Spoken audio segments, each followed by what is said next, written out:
Recording in progress. I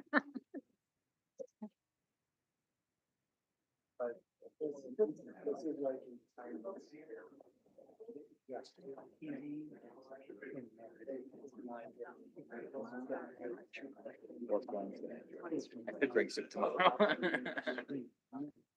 Be out, so I have a days. Maybe I'll make like a blue layer. We can. Oh. If you want.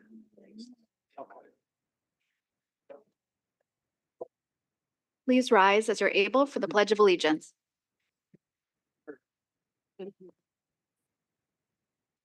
I pledge allegiance to the flag of the United States of America and to the republic for which it stands, one nation, under God, indivisible, with liberty and justice for all.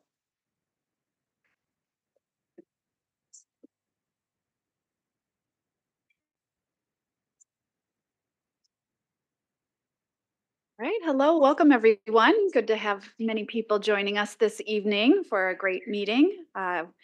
We are here for City Council, October 7th, 2024. Just a couple of reminders before we get started that we do take breaks every 90 to 120 minutes between items. And we begin every meeting with an open comment period. This is an opportunity for anyone from the public who would like to speak on items that we will not be taking public testimony on later during public hearings and later in the agenda. Each person has up to 2 minutes for a total of 20 minutes. I'll be keeping track of time. There's a little stoplight clock here and up on the wall. So if I do interrupt you, please don't be offended. It's just so we can make sure others have a chance to speak. We welcome your feedback and any comments. Just ask that you are respectful and deliver your comments to me as the presiding officer. If you have any materials to hand out, please give those to Clerk Giesler over here. She will make sure that they are distributed to us. And just generally encourage you that you limit comments to topics that are within the scope and jurisdiction of what the city can affect related to policy. I think that is about it. We do not follow up directly in the public comment period, but if there are items you'd like us to follow up on, either council or staff, please make sure Clerk Giesler has your information. Otherwise, I will use the sheet that I have and call those up in order of how you signed up. So I will welcome Stephen Draper up. Please introduce yourself and you have 2 minutes. Okay, Stephen Draper, thank you for letting me speak today. You should have received a petition, 2 of them for me and from my new friend over here about the bus route 412. Just some background on me. My wife works 4 days a week in the mornings. We only have 1 car. And so I drop her off really early in the morning, and then I take all the kids to school and then drive the car back to her, drop it off, and get to my bus stop with minutes to spare to get to my job. And I found out recently that they're changing this route. I found out from a bus driver. He handed me a new map, and said, hey, they're changing the route. Go ahead and if you don't like it, try and change it. And the things that were disappointing with this is that this is a public bus route, and the public wasn't allowed to weigh in on this decision. And it affects a lot of our lives. You can see that on our petitions, separately, there's 20 plus individual signatures that oppose this decision. And the decision is happening really soon. It's November 4th, it's taking place. And we would ask that our #1 priority is that this bus route does not change. It's a very busy bus route and it services a lot of people. Oh, now the microphone's working. Wow. At the very least, to not get rid of the stops listed on my petition and my friend's petition here, so that those people can still make it to their jobs on time. There is a concern that they're adding a significant amount of driving onto the bus route, that commuting time to those people, even if they were to change the bus route, but and keep the existing stops on, but change it to a greater length, it would increase commuting time. Yes, please do what you can to fix this. Thank you. And we did receive your written comments and petition. Thanks. All right, this stop clock is not turning to yellow, just heads up. So it's going straight from green to red. All right, Kaushik Bhattacharya, please come introduce yourself and correct how I misspoke your name. Good evening, Mayor and honorable members of the City Council. My name is Kaushik Bhattacharya. I work for Mayo as a technical specialist, and my wife is a cancer scientist and researcher and professor at Mayo Clinic, Department of Hematology. We have the same concern as my friend. We just kind of crossed our path. The moment my wife takes this bus every day to her work, and we have been handed over that by the pamphlet that it's changing from November 4th. I have the signature for 20 plus people who's directly impacted from that particular bus route and that specific stops that where she takes on the bus and then drops her off. It's going to be a really inconvenient if this bus route changes, especially in the upcoming winter. She has to walk up quite a bit time, and she doesn't drive. Sorry to say that, but it's kind of so we are very much dependent on our neighborhood. So I'm representing my neighborhood, and I have all their blessings to convey my message to you guys. Please do the needful, whatever you can. And for your information, I did the same kind of stuff like 8 years ago, and my voice has been recognized and respected, and they did not change the route. They did change the route, but they kept it in such a way the bus just went to the opposite direction where it is going right now, but covering the same streets. That makes a lot for all of us.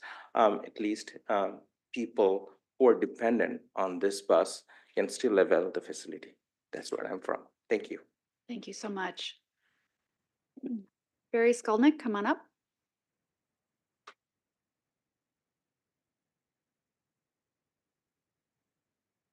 Hi, all. I really here to talk about the DMC proposal at the end of the meeting. And it's too bad they don't have open comment periods on things like that, because I would love for the council to actually have a formal hearing on it. We don't, but we could. I'm recommending that the council not approve the DMC budget at this meeting so that it can negotiate other features with the DMC on the budget rather than just, I hate to use the word rubber stamp, but rather than just approve it on block like that, I'd rather to have the council involved in negotiating things. Like the Chateau Theater has $100,000 set aside for sort of an unclear look into the future. And the question there is, who is going to look at it? Who are the people? Is it going to be the HP Heritage Preservation Commission? Is it going to be some community group? Is it going to be someone on SEEB staff with the with our staff, the city staff? Or is the community going to be involved? I think the community should be involved. It should be more open. And I think the council should be involved in detail. And it's not. I think the council has to be more of a negotiating arm with the DMC rather than just at the end getting it right before they're supposed to submit it. It's just being at the tail end. I just think it's wrong. I think that there should be review on a lot of the other, about Peace Plaza, about the bricks. I didn't see anything specifically money set aside to do that. Perhaps I don't see it. I didn't see it in the report, but I think it's important. And I really think I know at least 12 people that have been injured on Peace Plaza. And I just think it's time that we come up with a figure and a plan within a month. This idea of waiting till November or the next DMC meeting condemns other people who might be injured in the next few months. And I just don't like that. I think it should happen immediately. And I just think that's a big issue. And I just think that should be part of the, oh, it's time already? Okay, well, I just want you more involved in everything and helping the community get more involved with you. Thank you. Thank you, Mr. Skolnick. Mr. Kriesel, come on up.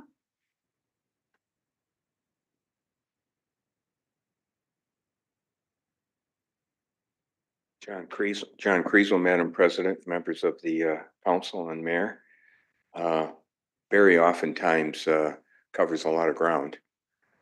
So I'll try not to reiterate a lot of it. I want to focus on the topic of the $100,000 that DMC is going to provide the city council, who is in charge of actions that take place. I want to remind, having spoken to Ardell, Stephen Quenvold, and Gary Newman just in the last couple of days, because I wanted to try and refresh my memory that DMC, namely Mayo, along with the elected officials at that time of when DMC was formulated, understood and drove forward the discussion of how important the Chateau Theater was at that time, and even more so would be in the future as it relates to an element within the heart of the city. I would encourage that any modifications, any amenities that might be taking place in moving the Chateau Theater forward with this $100,000, and Barry brought up who is going to be on that team. Ardell started a team along with Steve many years ago, a task force working with Miller Dunwoody with the steps forward to be able to let this be a performing arts center of sorts. And we can still define what that's going to be. 25 seconds left, 2 minutes, can't stand it. So I would encourage that Miller Dunwoody is consulted with so that the standards as set forward by the Secretary of State Interiors does not jeopardize anything in the future for restoration, grants, or tax incentives for the chateau in the future. Thank you. Thank you, Mr. Kriesel. Would anyone else like to speak? Come on up. You have 2 minutes, Mr. Busby. Thank you. Adam Busby, Executive Board Member of the ATU 1005. I wasn't going to speak tonight. I figured I'd give y'all a break, so I'll start off with some good news. I want to thank y'all. It was the first time last week, I'm sorry, I'm rushing, to get out to the new parking ride. Fabulous, fantastic, looked really great. The stop was fantastic. Still would like some restrooms, but other than that, it was fantastic. So thank y'all for that. The reason why I decided to speak was after hearing these two gentlemen speak. I spoke to one as he came into the office to drop off a petition, and I know y'all know about that. I didn't receive any responses, but I sent an email. I felt it important for me to speak about because this is something I've been fighting for 2 years, is having a voice. Like the man testified, the driver is the one that gave him and let him know what was going on. We communicate with our passengers. We know what they want. I've been asking for a seat and been extremely discouraged, fought against, email said not to communicate with me. And all I'm doing is trying to advocate for 100 drivers that do city work and our passengers. We love our passengers. I spent 12 years driving folks around. I see them in town, get a hug. We love our passengers. All I'm asking is for us to be heard. The passengers, the community, the bus drivers, we're the true professionals in the profession. We do the work. And that's what I've been fighting for. So it's really good to hear them come up and speak today. Like I said, I wasn't going to speak, but this is a result of what I've been arguing for. I've been in this position 2 years this month, and we need to be heard. Thank y'all very much. Appreciate all you do. I really do. Thank you. Thank you, Mr. Busby. Would anyone else like to speak? All right, with that, we will close the open comment and officially call the meeting to order. Clerk Giesler, please call the roll.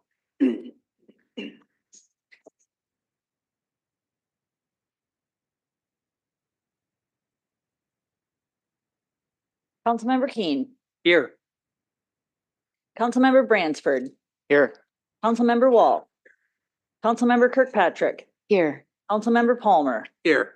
Councilmember Dennis, Here. Council President Carlson, Here. Mayor Norton. Present. All right, thank you, clerk. I will turn it over to our city administrator for her report. Go ahead, Ms. Elms. Thank you, Council President, Council members, Mayor Norton, members of the public. Good to see you here. We always start off the report by thanking our teammates for acting with respect, integrity, safety, and excellence in all they do in their customer service to the community. So those are folks that are in the office or out providing service in the community each day. Just thank each of them for their work. It's very important to the community, as evidenced here today. Also want to thank our friends who ride transit.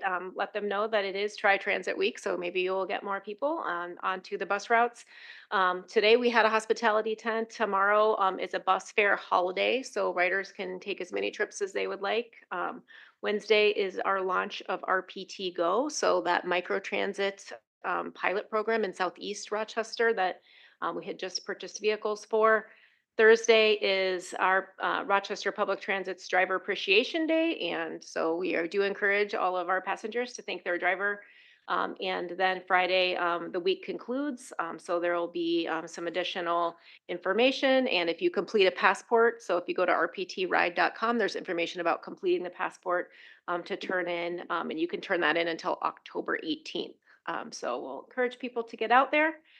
Also, it is a busy time for the fire department. It's Fire Prevention Week, so there are open houses at each of the 5 fire stations. October 9th and 11th, those are in the evening from 5:30 to 7:30. October 12th in the morning from 9 to 11 a.m. So you can check it out. There's a QR code that you can look at, or you can head to our website and look for more information. But just stop by your local fire station during those times, and they will be available. Also did want to point out whether folks in the room or watching from home are interested in maybe participating as a food truck, mobile food, the official term is mobile food unit. Many of us know them as food trucks.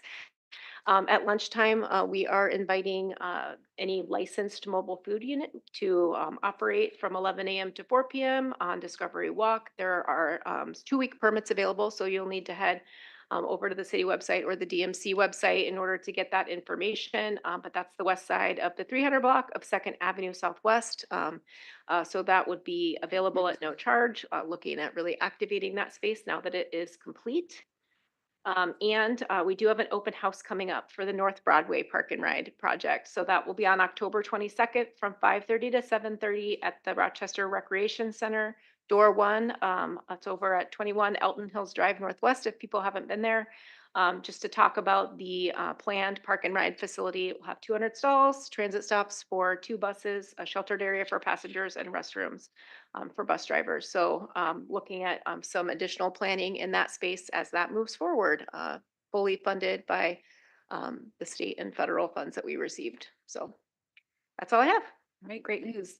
Mayor, your report? Oh, it is a busy time of year, so there's a lot going on. I'm just going to touch on a couple highlights. One thing I thought I would mention is Sunday, there was a ceremony held over at Oakwood Cemetery. I was asked to attend and came. I don't know who else got notices, but it did not have a large attendance, but those that came were, I'm sure, pleased that they were there. It was a reenactment. I mean, everybody was dressed in period clothing, and it was to honor the last, he was the last living Civil War veteran, and he was buried out at Oakwood Cemetery. So they did a ceremony for Orson RPs, and there were some great presentations, and a Civil War star was placed on his headstone. So it was really quite a fascinating. They had the 21 gun salute, and the Mr. Kriesel, our buglist, was there and did a great job. So a really interesting ceremony. I wish more people had heard about it because I think they really would have enjoyed that piece of history about this community. Mr. Peace died when he was 100 and is buried at Oakwood. So fascinating. Another comment I just thought I'd make, this is kind of odd, but many of us, several of us have gotten calls, and I have seen it with my own eyes on the way over here this evening. People are placing signage, and it's not just yard signs, campaign signs, it's also construction signage and yard signs and for sale signs, everything in the parkway. And it's not allowed, and it is dangerous for cars who might miss a pedestrian that might be standing there or whatever. So just as a reminder to all of us, if we can maybe get some communication out that the parkways, the boulevards are to be signage free, that those signs have to be approved by the resident and they need to be in the resident's yard. So just a comment, just because I know Mr. Bransford said he received some calls, and on the way over here, it was just very clear that people have forgotten that. I'm not sure what my slides show, so let me peek. Okay. Michonne was out sick today, so she sent this from home and we hadn't had a chance to talk. International Relations Committee has continued to meet. They are planning 2 visits next year, one to Germany in September. We would be at our sister cities fall festival, and they have a carriage and we would have a float or whatever in that. And then go to Munster, which is our sister city for energy, ending, if people wanted to stay to go to Munich and go to Oktoberfest, that would be in addition. And then to Japan, August 6th through 16th. And for some of you who've been around for a while, you know that there used to be peace lanterns that were floated out at Silver Lake in the ceremony, and I've been to a number of those. It will be the 80th anniversary of the bombing of Hiroshima and Nagasaki, and so the pre-tour will be there for that ceremony in Hiroshima. And then for those who want to join me at that, I will be going to that. And then after that, we will, whoever wants to go will go up through to Kyoto, Tokyo, and end in our sister city of Akita. And Junko, who's a Rochester resident and has been very active with Japan, is helping to make those connections with the mayor there. So I think they'll both be really interesting trips. They are pricey right now. The price of flights is quite high. I was a little taken aback by the price. So we're doing it a year out so people can start saving if they want to go. And I think I mentioned earlier, our hope is we can take a youth from the youth council along with us as a learning and educational experience. So there's things online, and Adventures is helping us with that. So just encourage folks to take a look and join our sister cities. And also the Rochester Visioning Project continues. It will end on October 31st. Just want to let you know, we would appreciate your feedback. I handed out a few cards today, and you can just go to the city website and or click on this link online and give us your input. October 31st. We really want to hear from you. Lastly, Move with the Mayor is over on October 15th, but there are a couple opportunities to do some activity and stay healthy during this last few nice days before, I hate to say it, the SNOW word hits. Walk to School Days, October 9th. I'll be participating on Wednesday. Little Bit Better is doing some cleanup, and I think they are still taking folks to sign up if you want to participate. That's a way to kind of have the whole community help clean up our parks and our streets and our roadways. So you can go to Our Neighbors and sign up there. And then it's Walk to a Park Day on October 10th, and I'll be encouraging everyone to, there should be a park, we have 100 of them, there should be a park within a 10 or the very furthest 15 minutes walk from a home. So on October 10th, maybe make that a day to take a walk to your local park and take a peek. Lastly, I'm just going to let you know that I'm going to be gone for the next council study session. That is City Lab. I will actually, they've asked me to present it. They asked me to attend, which I said yes. They asked me to present. So I'm going to present about the Global Mayor's Challenge and how $1 million can benefit a city changing systems. Maybe slow, but you got to do the work and you got to start somewhere. So I'll be doing that on the 14th and 16th, just 3 days. And then the week later, I believe I'll be missing the city council meeting for the World Economic Forum, and I'll be participating in 2 panels talking about the great work our staff is doing, actually using with 311 and all that they're using, all they're doing using data in the city. So I won't be able to share all of our stories, but I will have the opportunity to share some really good news about the city of Rochester on a world scale. So that'll be really nice. I think that's it. Wonderful. Thank you so much, Mayor. Yeah. All right, we're moving on to approving the order of the agenda. Don't believe there are any changes, so I'd invite a motion to approve. I'll move approval. Second. All right, Councilmember Keenan. Nothing to add. Any other discussion? All in favor, say aye. Aye. All opposed, say nay. Motion carries. All right, moving on to the consent agenda. Along with council members Kirkpatrick and Wall, I'm pulling F21. Councilmember Dennis is pulling F22, correct? Anything else I missed? All right. Otherwise, I'd invite a motion to approve in block items F1 through 20. So moved. All right, Councilmember Keen. No, again, just a comment that there's so much of the city business that we've been through other things that get passed through the consent agenda in the trying to keep our meetings efficient, but it's still very important that we spend our time and understand what's happening in the consent agenda. Councilmember Dennis. Yeah, I just wanted to make a comment on F14, which is the 22nd Avenue traffic calming measure. There, you can look in the packet, there's a map. And I just want to commend the staff for taking time to listen to the residents. I have personally spent an incredible amount of time going to many of these residents. Many are renters, many have had traumatic experiences with fast traffic, literally dogs getting killed in front of their houses.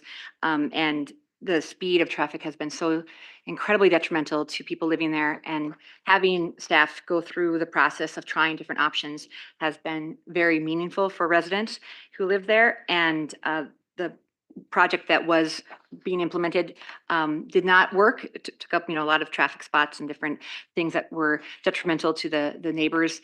And I appreciate looking at the new option that's being passed today that is a less invasive option, and we hope that solve some of these huge issues. Thank you. Thank you. Any other discussion? Favor say aye. Aye. All opposed say nay. Motion carries. All right, moving on to our public hearings. We have 2 public hearings tonight. I believe they are both city-led. So the process will be that staff will introduce the item, will then open the public hearing. The members of the public have up to 5 minutes each to share comments, and then we'll close the public hearing.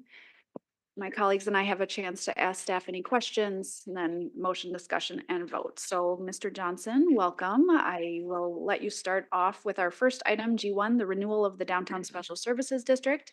And I know we have RDA staff here as well that would be welcome to speak in the public comment, correct? Yes, that's All right, correct. great. Go ahead. Thank you, Mayor, President, council members. Josh Johnson, the Strategic Initiatives Director, and I also sit as ex officio on the Rochester Downtown Alliance Board. So I'm here today, as you mentioned, joined by Kathleen Harrington, who has led as the Executive Director over the last, I think, 2 years. Seems probably a lot longer, but the last 2 years, and is now handing the baton to the newly appointed Executive Director, Sean Fagan. So after I give a little intro, they'll jump in and present, what's going on, what's happening, what to expect in the future. So to give you a little context of the RDA and when it was established. So the first established special service district in Rochester was 2005. It was established for a 5-year period, so 2005 to 2009, and then again from 2009 to 2015. In 2015, they made 2 changes during that approval time. One was they wanted to establish a 10-year district. So prior to that, there were 5-year terms. This was before my time at the city, but from what I've learned from the person that I replaced was, 10 years provides a lot more stability, predictability for one, recruiting executive directors, but also maintaining and keeping employees that want to have a longer time horizon than 5 years, or if you're coming in midterm more than 2 years or 1 year, or you understand the point. It also helps with event planning. Thursdays downtown it's not a month that it takes to plan that. It truly is year after year after year. You're working on that. So that was the impetus for the 10-year district. They also incorporated the 4 to 8% increase. So annually, depending on the growth in net tax capacity, the district would either increase 4% or 8%. Prior to that, it was just a flat 5% increase each year. So that's a change that we've been utilizing since the 2015 adoption. So a little bit on the establishment of a special service district. So by state statute, in order to establish an SSD, the jurisdiction we need to for the jurisdiction, we need to receive signatures from owners representing at least 25% of the land area subject to the proposed service charges, and by owners that represent 25% or more of the net tax capacity of the properties that are subject to charges. For this renewal, we actually received 48% of the landowner percentage signature, and then 61% of the total net tax capacity. So well over the legislative threshold. For some historical context, in 2015, they received 43% of the land signatures and 55% of the overall tax capacity. So I think that's overwhelming support for the district, for the downtown businesses, owners. From there, I'm actually going to hand it off to Sean, and he'll give you a little update on the RDA.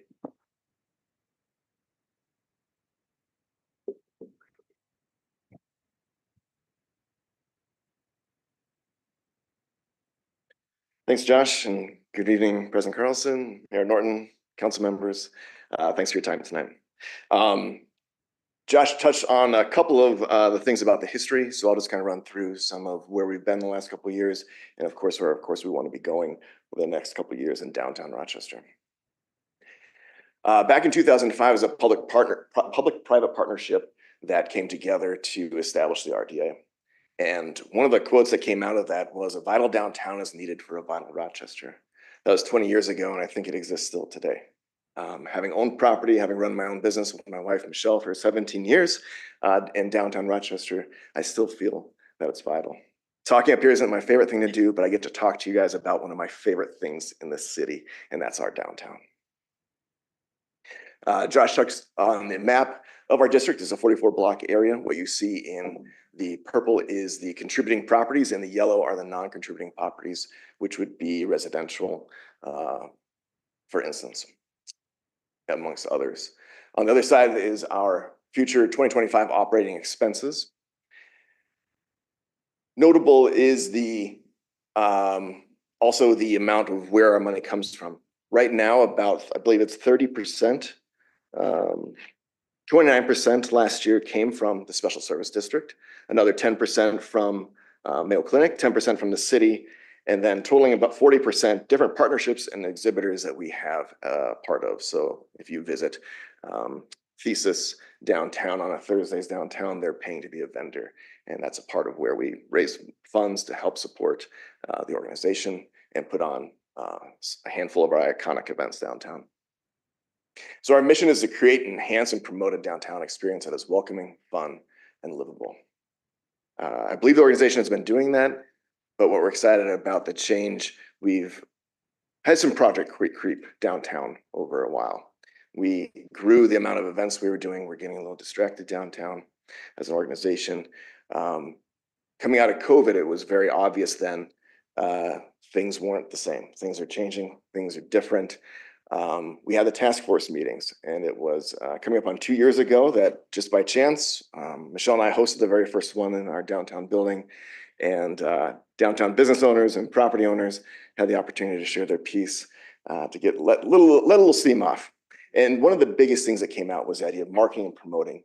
We need to get back after that. That needs to raise up. So we changed focus. We reduced the number of events that we were putting on as an organization. We started leaning into the idea of marketing and promoting and increasing our budget to do that appropriately. And then the need for local leadership rose too, with that being commented on. We've been blessed for the last 2 years to have Ms. Harrington join us to lead the organization, to right the ship, if you would. And at the time I was on the board and was chair of the board, and we were thrilled with the direction, getting the marketing going, getting promoting going, letting our local residents know that, hey, downtown exists, that there's a dining scene down here, that there's fun, unique shopping downtown. There's an incredible art scene in downtown. We have 4 theaters located in Rochester, 3 of them called downtown their home. So we wanted to increase the economic vitality of downtown. And how we bring that mission to life, promoting economic vitality, strengthening the community through collaboration, keeping downtown clean and safe, of course, and then innovating and evaluating through measured impact. I'm going to touch upon those here real briefly.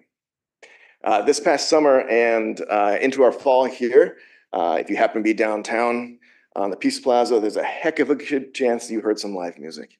That's a big part of activating the space. 255 plus free live musical performances in town. I was meeting with one of the city's colleagues recently with Rochester Public Music, and we're like, maybe it's an opportunity for us to brand Rochester as Minnesota's music. I don't know anybody that's doing more music right now, but I'll have to dig into that a little bit more. But we wanted, what's the objective? We want visitors, of course, to come out to experience the live music, to experience art, to experience the stickiness, to put a smile on people's faces. Sure, we want them to feel good. We want people to stick around Rochester. We want them to stick around downtown. When I have family, even some of our Ecuadorian students that we've hosted over the years, when their family were all in town this past summer, we all went downtown. We went for a walk downtown to get that taste, that flavor of Rochester. Part of that change is reducing the events that RDA ourselves we're putting on. So you'll see the list on the left, our iconic events like Socialized Thursdays Downtown, Dogs Downtown, And of course, Santa Claus, if there's any kids in the audience, there's a chance he might crash on City Hall again, Old City Hall, here in another month. But what the organization has done was activate and collaborate with community members, community organizations to do more downtown. We want to draw more foot traffic downtown. We want to allow other people, invite other people in more intentionally through activation of the downtown and through the events. So you see that second column where we've come alongside in doing our startup grants, where we'll award up to $5,000 to community organizations. With Ms. Harrington's direction and the board, we started doing grant 2.0s. Let's not just have a one-time event. Let's make these sustainable. Let's grow these opportunities. So Fawn Music Festival was one of our startup grants, Latino Fest. And we're seeing these organizations come back with our support through knowing how to do events, how to deal with city permitting, and then with the marketing reach that we have, and we continue to grow. We come alongside and support other people to do events downtown. We also want to measure that impact. So here you'll see some stats talking about a visitor journey. I know the city has access to Placer AI. It's a tool that we are investing heavily in. So we're just not tossing Jello at a wall and then getting some little bit of feedback. We want to get actual data and actual measurement. So one that we're really excited about, and I'm excited to do more with, is the bottom right-hand corner there, the 3.4% of dining. This is showing people coming where they were before they came down to Thursdays downtown and where they went afterwards. So 3.4% might not look like it's all that much, but it comes out to all the people that we had downtown for Thursdays. About 3,000 individuals stuck around downtown and went to a restaurant downtown. That's putting cash in cash registers for our downtown business owners. That's adding to the sales tax base of our city. We're being fiscally responsible. We're adjusting, we're reducing those event expenses, reinvesting that into that marketing. In 2022, 4% of the RDA budget was being placed into marketing and promoting downtown. And a lot of that marketing was towards our own events. We're flipping that script. We're investing into the other events. We had a phenomenal meeting today with a new organization in town that's looking to do a weekend-long event, drawing people in, staying in hotels, going out to our restaurants downtown, experiencing the art and all that we have going on. We're excited to run alongside them in partnership. So wrapping things up, continuing our objectives, measuring those objectives to increase vitality of downtown. We'll continue and increase our branding downtown as a culinary destination. As a strong leg we stand on downtown is the phenomenal restaurants we have down there. Talking to one of them, they shared that they had one of the most incredible summers they've ever had. They actually said they hope this fall slows down. They were so busy this summer, they needed to catch their breath. We have incredible restaurants downtown. They're killing it. We're going to continue and go forward with promoting downtown as an incredible, unique shopping destination. We have stores downtown you're not going to find anywhere else. We have stores downtown you're not going to find out at the mall. We're going to attract people downtown. We want to grow that retail as much as we possibly can. And not only that, but we target it through our marketing with dropping a little pin on top of the Gonda building. When people are sitting there scrolling, they're going to see that downtown is a place to get out and go shop and go experience art and music and dining. We're continuing to create, collaborate, and market activities and entertainment. A photograph from Latino Festival, it was absolutely incredible if you had the chance to get down there to experience that. In a way, I wish those banners could be left up all year long. I think they're absolutely incredible. But again, it's targeting to locals. It's inviting other community members in. Are they seeing themselves in our downtown? And I'm excited about those opportunities we have. And it's targeting the idea of visitors is that in today's day and age, it's not just those in surrounding communities, but it's getting the 55906ers, the 01ers, the 04s out of their house and coming downtown, experiencing the tremendous things that we have downtown. And then, of course, strengthening our weekend economy through destination marketing. And again, here, those 55906ers, get them out of the house and get them downtown. Our iconic events, the organization we met with today, this is an opportunity for us to attract people from outside our community and bring their tax dollars into our downtown. And wrapping up, ensuring a clean and safe downtown. We collaborate tremendously. We're so thankful for Rochester Police Department. working alongside us, having understanding. They join our meetings. They have an understanding what's going on, what we have coming up on our calendars. We love that partnership and working closely with our ambassadors, ensuring that Rochester is clean and safe. A very passionate group of individuals that serve the community through graffiti removal, picking up cigarette butts, cleaning up tables. They're on top of it. We're very thankful for those guys as well. And in the end, we're here to promote, activate a vibrant downtown. We won't stop. We've got a lot of incredible things going on down there, and it's up to us to get that word out. And we invite everyone to come on downtown and grab a cup of coffee, cocktail, enjoy the art. It's something to do every day for everyone. So thank you. Thank you so much, Mr. Fagan. So we'll do the open comment and then we will potentially call you back up to answer questions. All right, so with that, I'll open the public hearing and I have a few people signed up. I will start with Walter Hansen. And please introduce yourself. You have 5 minutes. Thank you. I think Sean did a marvelous job of explaining a little bit about what and our direction for RDA. I guess I'd like to just give you a little history on where it came from.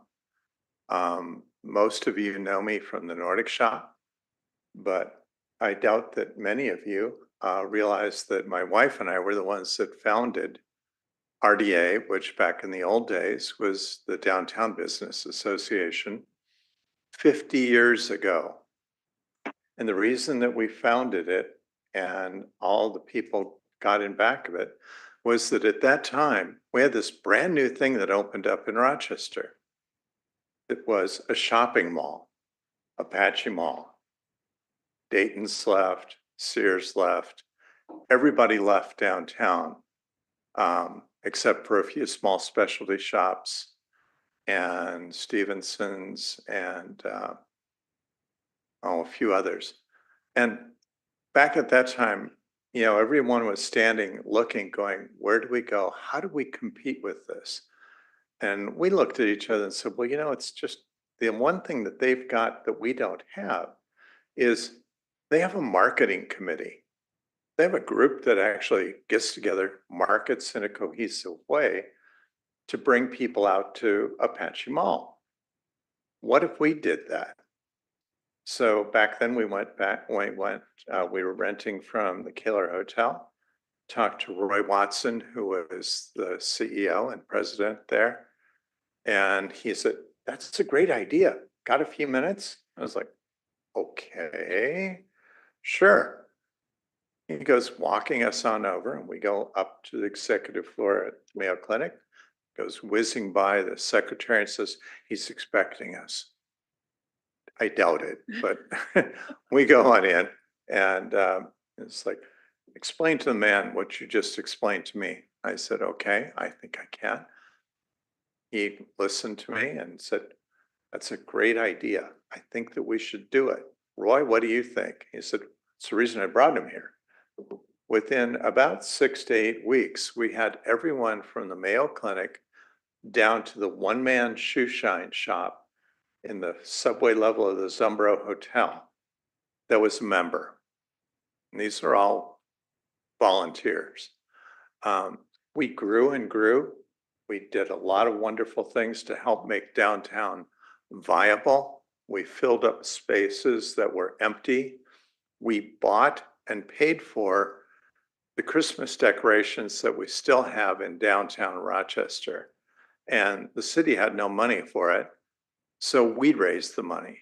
So we've done a lot of good things. We've always tried to bring people downtown. Downtown is the place to be. And we've tried to continue that discussion. I was here before this great group, way back when we made the big move from DBA to RDA and explained what it was, what a special service district was, and why we needed it. And everyone was in agreement that we'd probably gone as far as we could with a volunteer organization. And we really needed that extra push that having a fully funded organization with staffing would allow us. So that's how we got here. A lot of people did a lot of work to help get the SSD established then. A lot of hours went into it. I can tell you that I went through that, getting all the signatures that year. 5 years later, I was with the group that had to go through and do it again. We asked you guys at that point if we could move it to 10 years. And then you said yes, because it takes too darn long to get everything organized. So, but it's been a good 50 years and we're still doing good. COVID dealt us a big setback and now we've refocused and we're moving forward. And I thank you all for your support. Thank you. Thank you so much, Mr. Hanson. That was wonderful. All right, Rick Mattson. I am Rick Mattson. RJMJ Properties. We're located at 620 First Avenue, which is kind of kitty corner from the old YMCA property. We're one of the few properties downtown that might not benefit from all the hard work that you just heard from the people prior. Right now, there's a Napa Auto Parts store in there, and they primarily deal with wholesale, delivering directly to the professional mechanical shops. So out of all the people we get downtown, I just don't happen to be one of the people that benefit from this. And therefore, I guess I'd like to kind of be excluded from that district. That's my reasoning, and thank you for your time. Thank you so much, Mr. Mattson. Just quick point of order. So does that count as a formal appeal, or can you just clarify process-wise? It's one of the criteria. The other criteria that needs to be met is a written request to city clerk. So. Okay. Yep. You're clear on the process. Okay, thank you. Just didn't want to miss to make sure we have all the steps correct. Thank you. All right, Mr. Kriesel.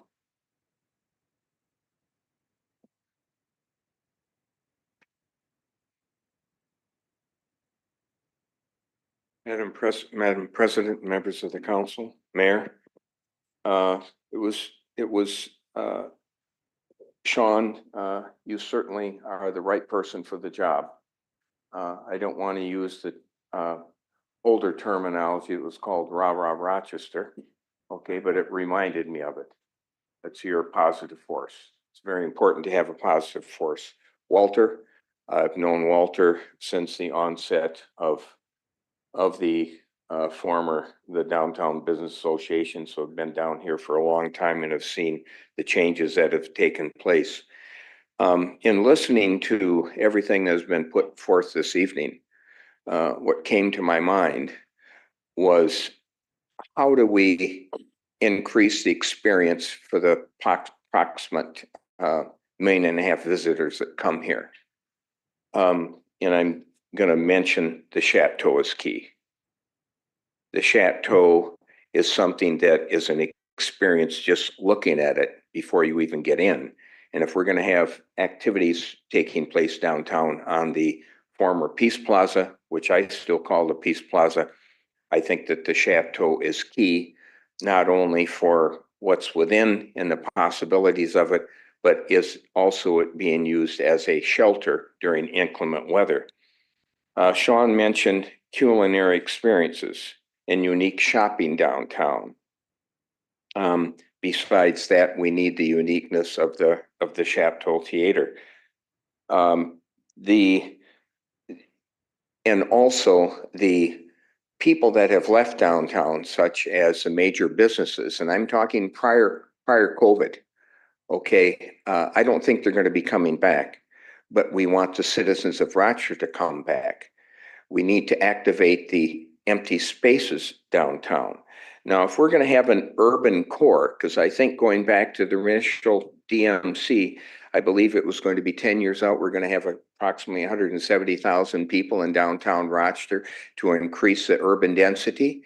We're lacking facilities that lend themselves to an urban center, such as hardware store, such as pharmacies, as drugstores, grocery stores within walking distance. That is key. We have none of that downtown because the risk is too great to be downtown. To say build it and they will come, it doesn't work until the people come here, unless there's going to be an incentive for the businesses that are going to be in downtown Rochester. I support what Rick has to say. It used to be Scharf Auto downtown in the area of YMCA. We have eliminated all of those businesses and all of the people that used to work here and that would come downtown. I think Rick is right that he should be removed from the downtown service district because it's of no benefit to him at all. And so that said, if we're going to activate our urban core to have activity and excitement here, there are other amenities that need to come along with it. It's just not a matter of funding the special service district. Here again, I'm going to say I think the Chateau is the best investment that we could possibly make, especially if now we're going to have I don't know, a downtown dorm, which in the vicinity of Michael's property, which just for one, I'm opposed to. I think there's a better use of that land. Thank you for your time. Thank you, Mr. Kriesel. That's it for who I have signed up. Would anyone else like to speak? Mr. Skolnick, come on up. You signed up for G2. Did you mean to sign up? I know, I'm going to put that too. Okay. Sorry. Anyway, what I wanted to do, I wasn't going to come up, but I said some things about DMC in the prior time I talked. I just want to say that in terms of Kathleen Harrington, I think she did a superb job, and I think she did as much as anyone could do in her position. So I don't want you to think I only say critical things, but I also say complimentary things where I think they're deserved. I do think, though, when it comes to the stores downtown, everyone knows that I live downtown, and I've been here for like 14, 15 years now. I have seen the types of stores that I have to go to, be it a dentist or a barber shop and things like that, shoe stores. We've lost a lot of that, like John Kriesel says. We can't just put health-related stuff down in the downtown. I think the RDA has to work closer with the DMC to try to get more of essential amenities for the type stores down here, not just restaurants and bars, but also what he was talking about, hardware stores and things that people really needed for living downtown. I have to take a bus a lot of now when I didn't used to have to do that, to go to the dentist and other things. And I just think that we really have to look a little bit closer about having the RDA work with the DMC to try to come up with a plan to increase the amenities. It's important, like when Mayo has to recruit doctors, they have to get their spouses here, and they have to shop, and both of them, and they have to do a way of living that not everyone wants to take a bus to go somewhere. So I think, or a car, and I think it's important to do that. But again, my major reason was just to compliment Kathleen, and I think Sean's going to do a great job, and I do support what they've done. I just would like them to merge more with the DMC and maybe even the John Wade's group to try to do more to get essential service type stores in the downtown. Anyway, thank you very much. Thanks, Mr. Skolnick. Ms. Harrington, come on up. Thank you, President Carlson, members of the council, and Mayor. I would just like to let you know, give you a little bit of insight into what it was like to collect the petitions and to have the opportunity to speak to so many of the stakeholders, many of whom I talked to at the time of the task force. And I can tell you that those conversations weren't pleasant. They were some of the most challenging conversations I've had in my career.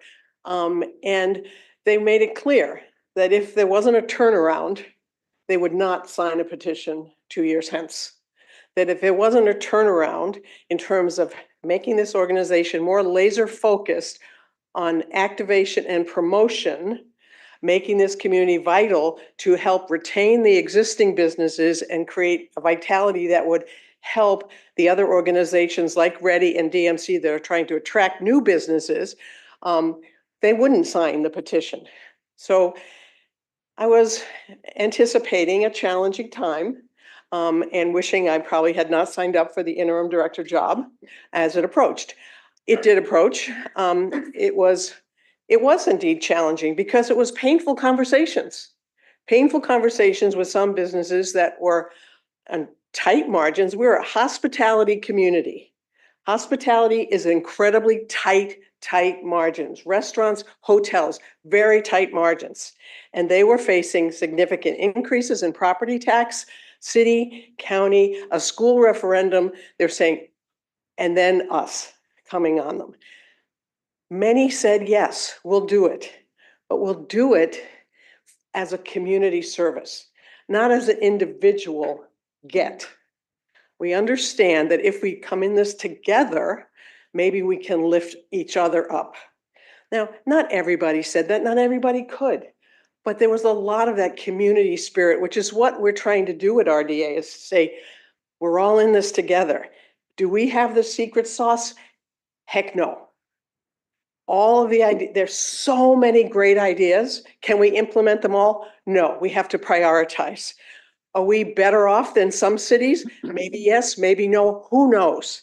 Is this a challenging time in our economy, in our country, in downtowns? Yes, but do we have to fight? Absolutely, we cannot turn tail and run. And those people, those 61% of the people who signed those petitions, they said yes, keep trying, but they also said, we understand that a turnaround is one step. You got to keep turning and stay the course and stay on the right trajectory. So I ask for your support. Thank you. Thank you, Ms. Harrington. Would anyone else like to speak? All right, well, I will close the public hearing and invite any questions from my colleagues of staff of RDA or our city staff. Or a motion. Sure, Ms. Dennis? Okay, so I guess when I've talked to people about I'm just so thrilled with all the positivity, and I agree with the amazing work that RDA has done. My thing I've heard back from so many people is the number one barrier is parking. And that's what's the problem. Has the city been working? I haven't formulated necessarily the question, but with, RDA, how has that been something that would really help RDA, help downtown, help businesses with eliminating the barrier that there's not parking for everybody, not enough accessible parking? Yeah, thanks, Councilmember Dennis, Mayor, and President, council members. One of the things that I've heard repeatedly that Executive Director Kathleen Harrington has mentioned at the executive board meetings for the RDA is that parking is free after 5 and it's free on weekends. And that's like a statement that we have to keep reiterating to all of our partners, stakeholders, to let them know that you can come downtown. We've also done print, advertisement, digital, social media campaigns to really market the fact that parking downtown is available. All the ramps typically have occupancy after 5 and on weekends. So come on down because there's plenty of available parking. Thank you for that. Councilmember Wall? Looking at the pie chart that was in the presentation, historically, is it common for employee and operating costs to constitute about 50% of the budget, with marketing and events being another 50%?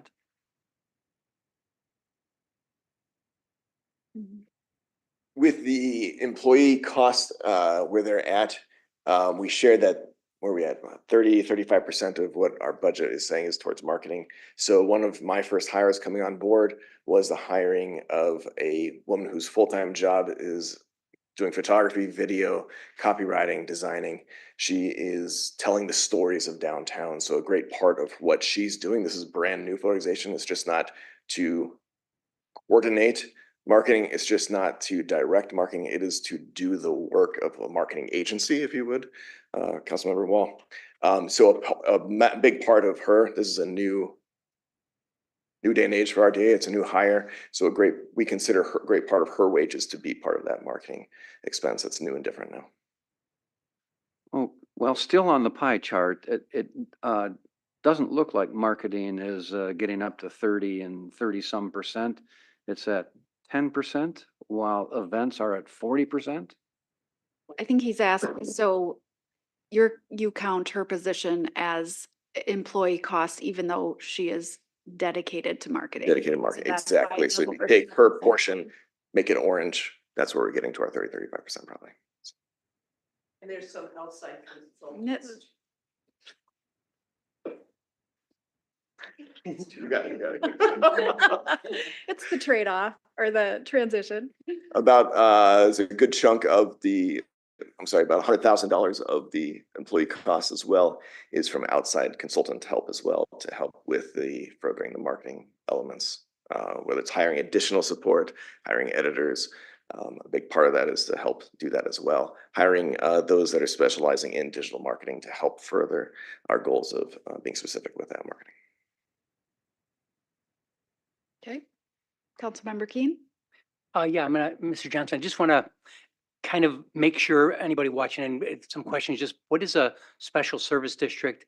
And why are we having a public hearing at a city council meeting where it appears that the members are the ones joining and paying for their ability to have an RDA?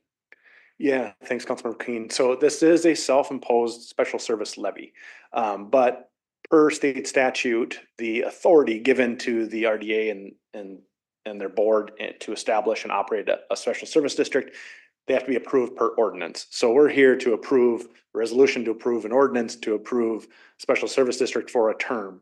And those services are services that are over and above services that a city traditionally or can provide outside of that special service district. Does that answer your question? It does. And again, I've got one in mind, but just an example of a totally different non-RDA special service district. I don't think Rochester has it, but I know other communities have them. Yeah, there's special service districts. St. Louis Park has, I think, like 8 special service districts, something in that range. And those are for enhanced landscaping, lighting, and those additional amenities are charged directly to those businesses. So there are different variations of service districts. Ours is more for planning, marketing, event, clean and safe. And the one I was thinking of, the very simple is, a couple businesses decided that they want to have planters and flowers. And it is a matter of coming to the local government and allowing those to be assessed through the property taxes. And I think that's the key reason we're here, is that we really are allowing an organization like RDA to tax. Now, I guess I'm trying to, just set this up to make sure if somebody who was not in RDA and is watching is what's really happening here. What would be the reason we would say, no, we don't want you to do that? The reason city council would say, no, we don't want to establish a special service district. That's a good question because, the occupants within the special service district that receive the charges, 61%. Yep. Just in writing have said that we want this service. This service is beneficial for us.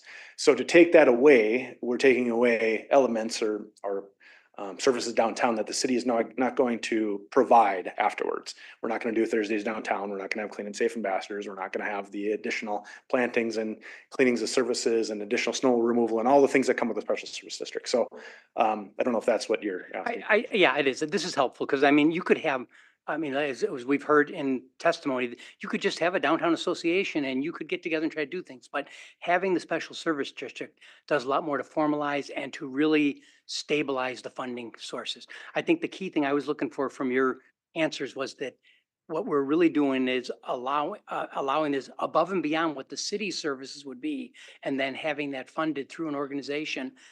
And to me, that's what creates the partnership. This allows more to be done and things the city really does want to have done, but it is not within our realm to do it. So I think that's the important thing I'm trying to, if I had to explain to somebody what we're doing here tonight, when we hear 61% of the property owners are saying, yeah, we want to have this.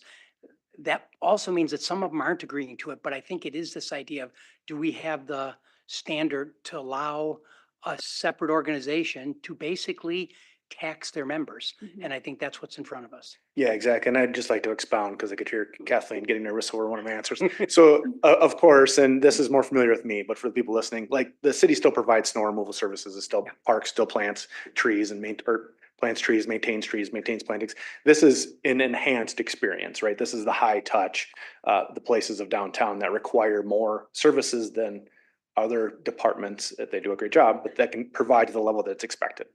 Thank you. Councilmember Kirkpatrick, a question? Yes, thank you. I believe it was you, Mr. Fagan, that had commented on the Pacer technology that you were using.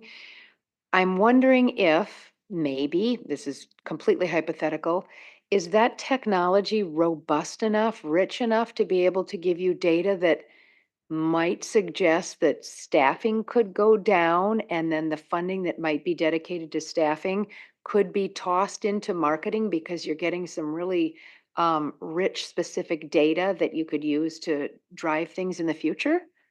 Or is it maybe too soon to tell about something like that? And just to build on that, you have already changed your staffing model in the previous year. So could you just make sure you address that it's already sort of a lean organization?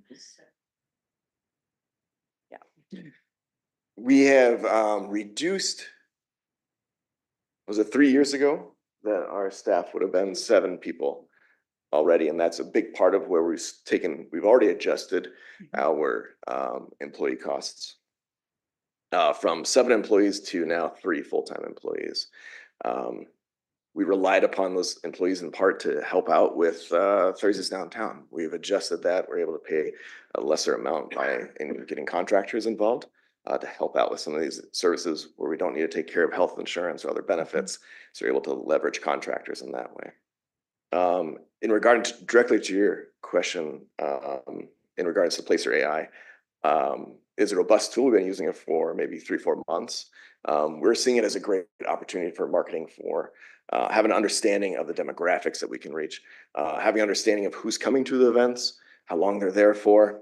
I'm seeing it as an opportunity to then search after further partnerships, sponsorships, by saying, hey, you want to serve, you want to be in front of this demographic, that's who comes to this particular event. So that's how we're seeing the use of Placer AI. Thank you. I think it's important to share that. Councilmember Dennis. All right, thank you. So I wasn't quite done with my questions when we jumped to someone else, so I apologize for jumping back here. But so I hear what you're saying with parking. You're advertising or marketing more for parking that we already have. And so my question was more of how are we increasing parking and accessible parking? A lot of the ramps now are cashless. So my 16-year-old daughter can't drive there. She doesn't have a credit card and park, so there's accessibility issues with parking on many levels, not just. So is there going to be increasing any work on increasing parking for downtown, not just marketing for the good deals we have? Mr. Yetzer. Yeah, I can take that one. Thanks, Councilmember Dennis. I'll more or less reiterate what Josh said. Again, there is no need to add parking. We have, the data shows we have ample parking in the downtown. So I don't think that would be a wise use of public funds to add parking at this moment when we have parking readily available. And as for the cash question, I believe that has been discussed at length with council. And so our answer remains the same on that question.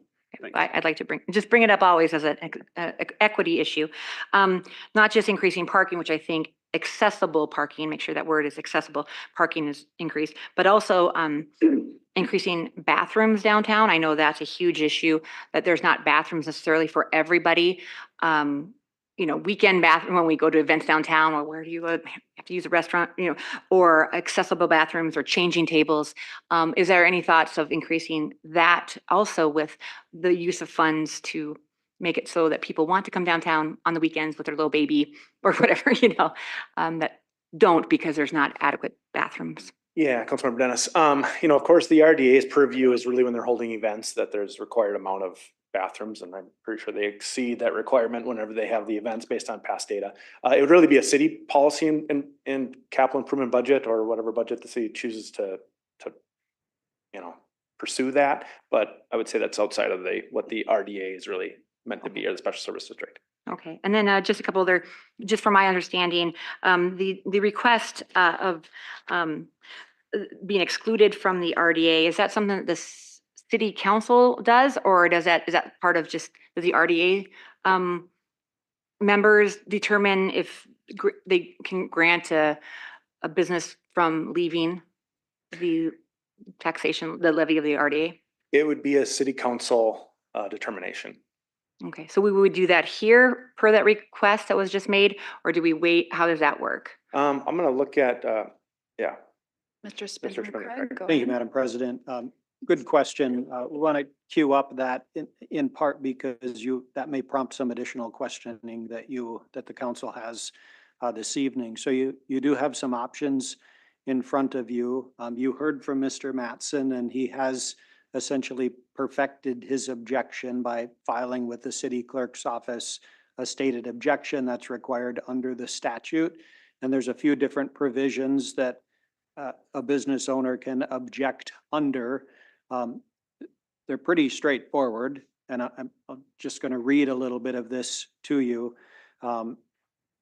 Just going to go through some of that substance and then tell you what your procedural options are this evening. And again, not to distract from the main presentation here, which is to address this petition and the renewal, but the objection is something that you can potentially address tonight as well. One of the objection bases under the specific statute is 428A.02 subdivision 4 paren 3 is a question of whether the landowner's property, I'll just read the parenthesis to you. The fact that neither the landowner's property nor its use is benefited by the proposed special service. You heard Mr. Mattson indicate to you that he doesn't believe that the special district benefits his business at all.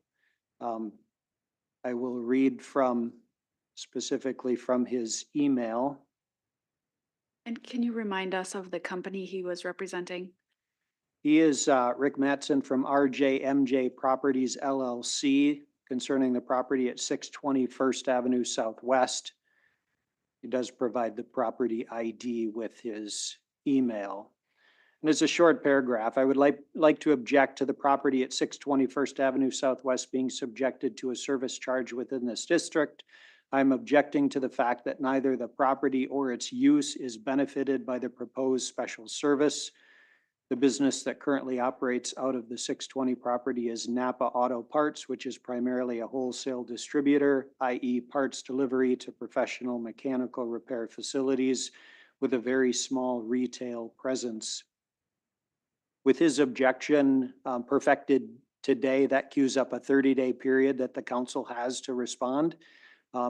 If you feel that you have sufficient information tonight to address his objection, you can make a decision this evening. If you feel that you need some additional conversation on that point, you can delay that decision to a future date, but within 30 days. Otherwise, Mr. Johnson's staff is prepared to answer your questions or otherwise address this question of whether this particular business does benefit from the special district. Just for your additional information, following the council's decision, a property owner, of course, has the right to appeal to district court if they disagree with your decision.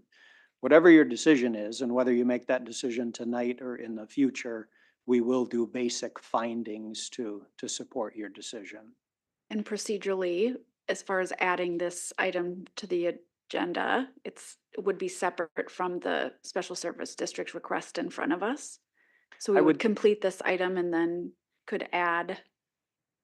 I would suggest it can be part of the same agenda item. Okay. And could either be considered as an additional motion, a separate motion, or some kind of amendment to approval of the district. Okay. Councilmember Dennis? And just my last question. Okay, thank you for that. And my last question is, there was talk about it being 10 years instead of 5 years for renewal, because it's, time intensive, and RDA members, takes a lot of, just because things are time intensive and difficult doesn't make them the best for downtown businesses, which change. There's probably a lot of changes that are going to happen in the next 10 years. Hopefully more business will be added and there will be different council members in the next 10 years. Is there any other benefit for having it 10 years over 5 years for renewal? Why is it best to have 10 years other than it's easier? Thanks, Councilmember Dennis. Some of the benefits that I had mentioned, of course, and things can change throughout the course of the district, right? There could be boundary amendments, there could be additional property types that are included into the service district. We're maintaining the current boundaries, we're maintaining the current properties for this renewal.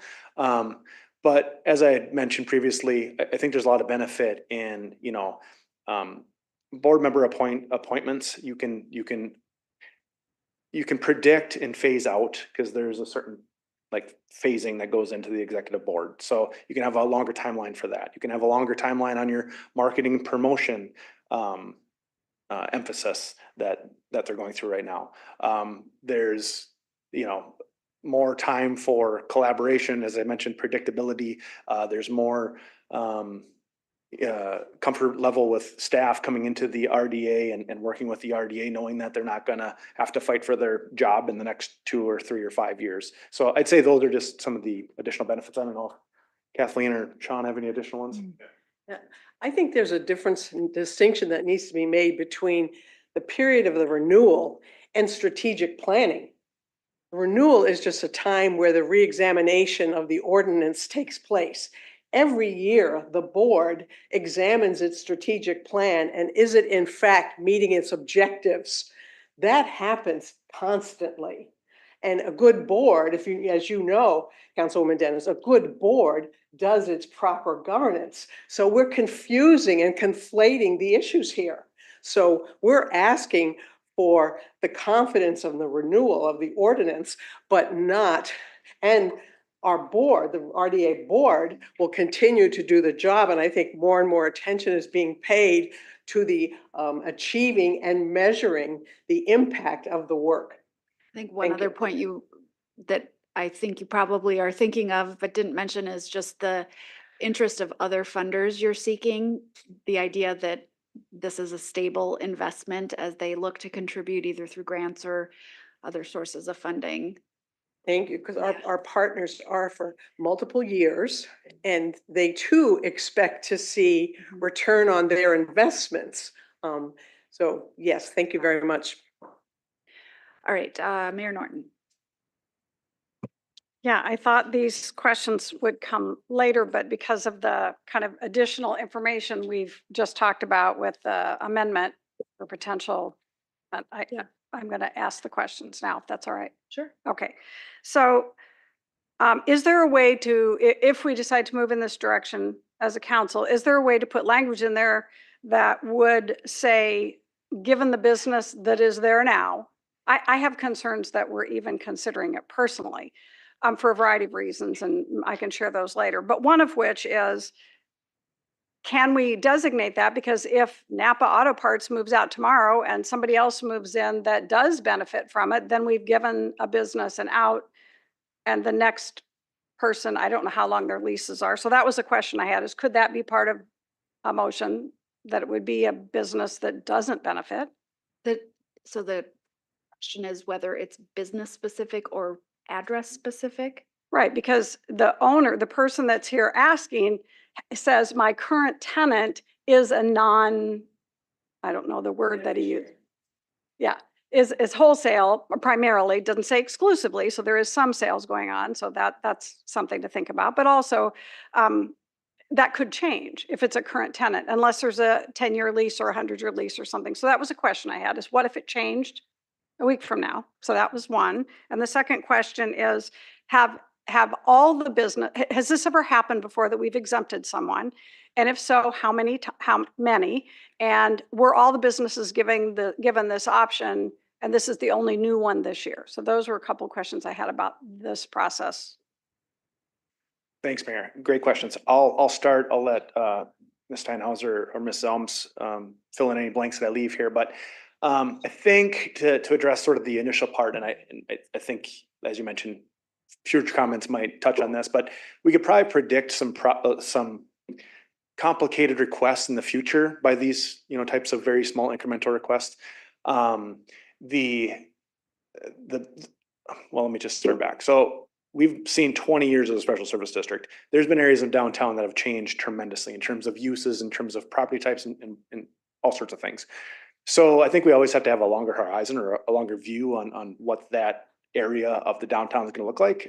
We've just seen the demolition of YMCA and the construction of over 300 units. So we've just invested a significant amount of money in infrastructure in Soldiers Field and in Discovery Walk and in the future on the east side of Broadway. So there's going to be perpetual change. So I think we have to look at this as how does the district function as a whole rather than individual properties, because uses change, right?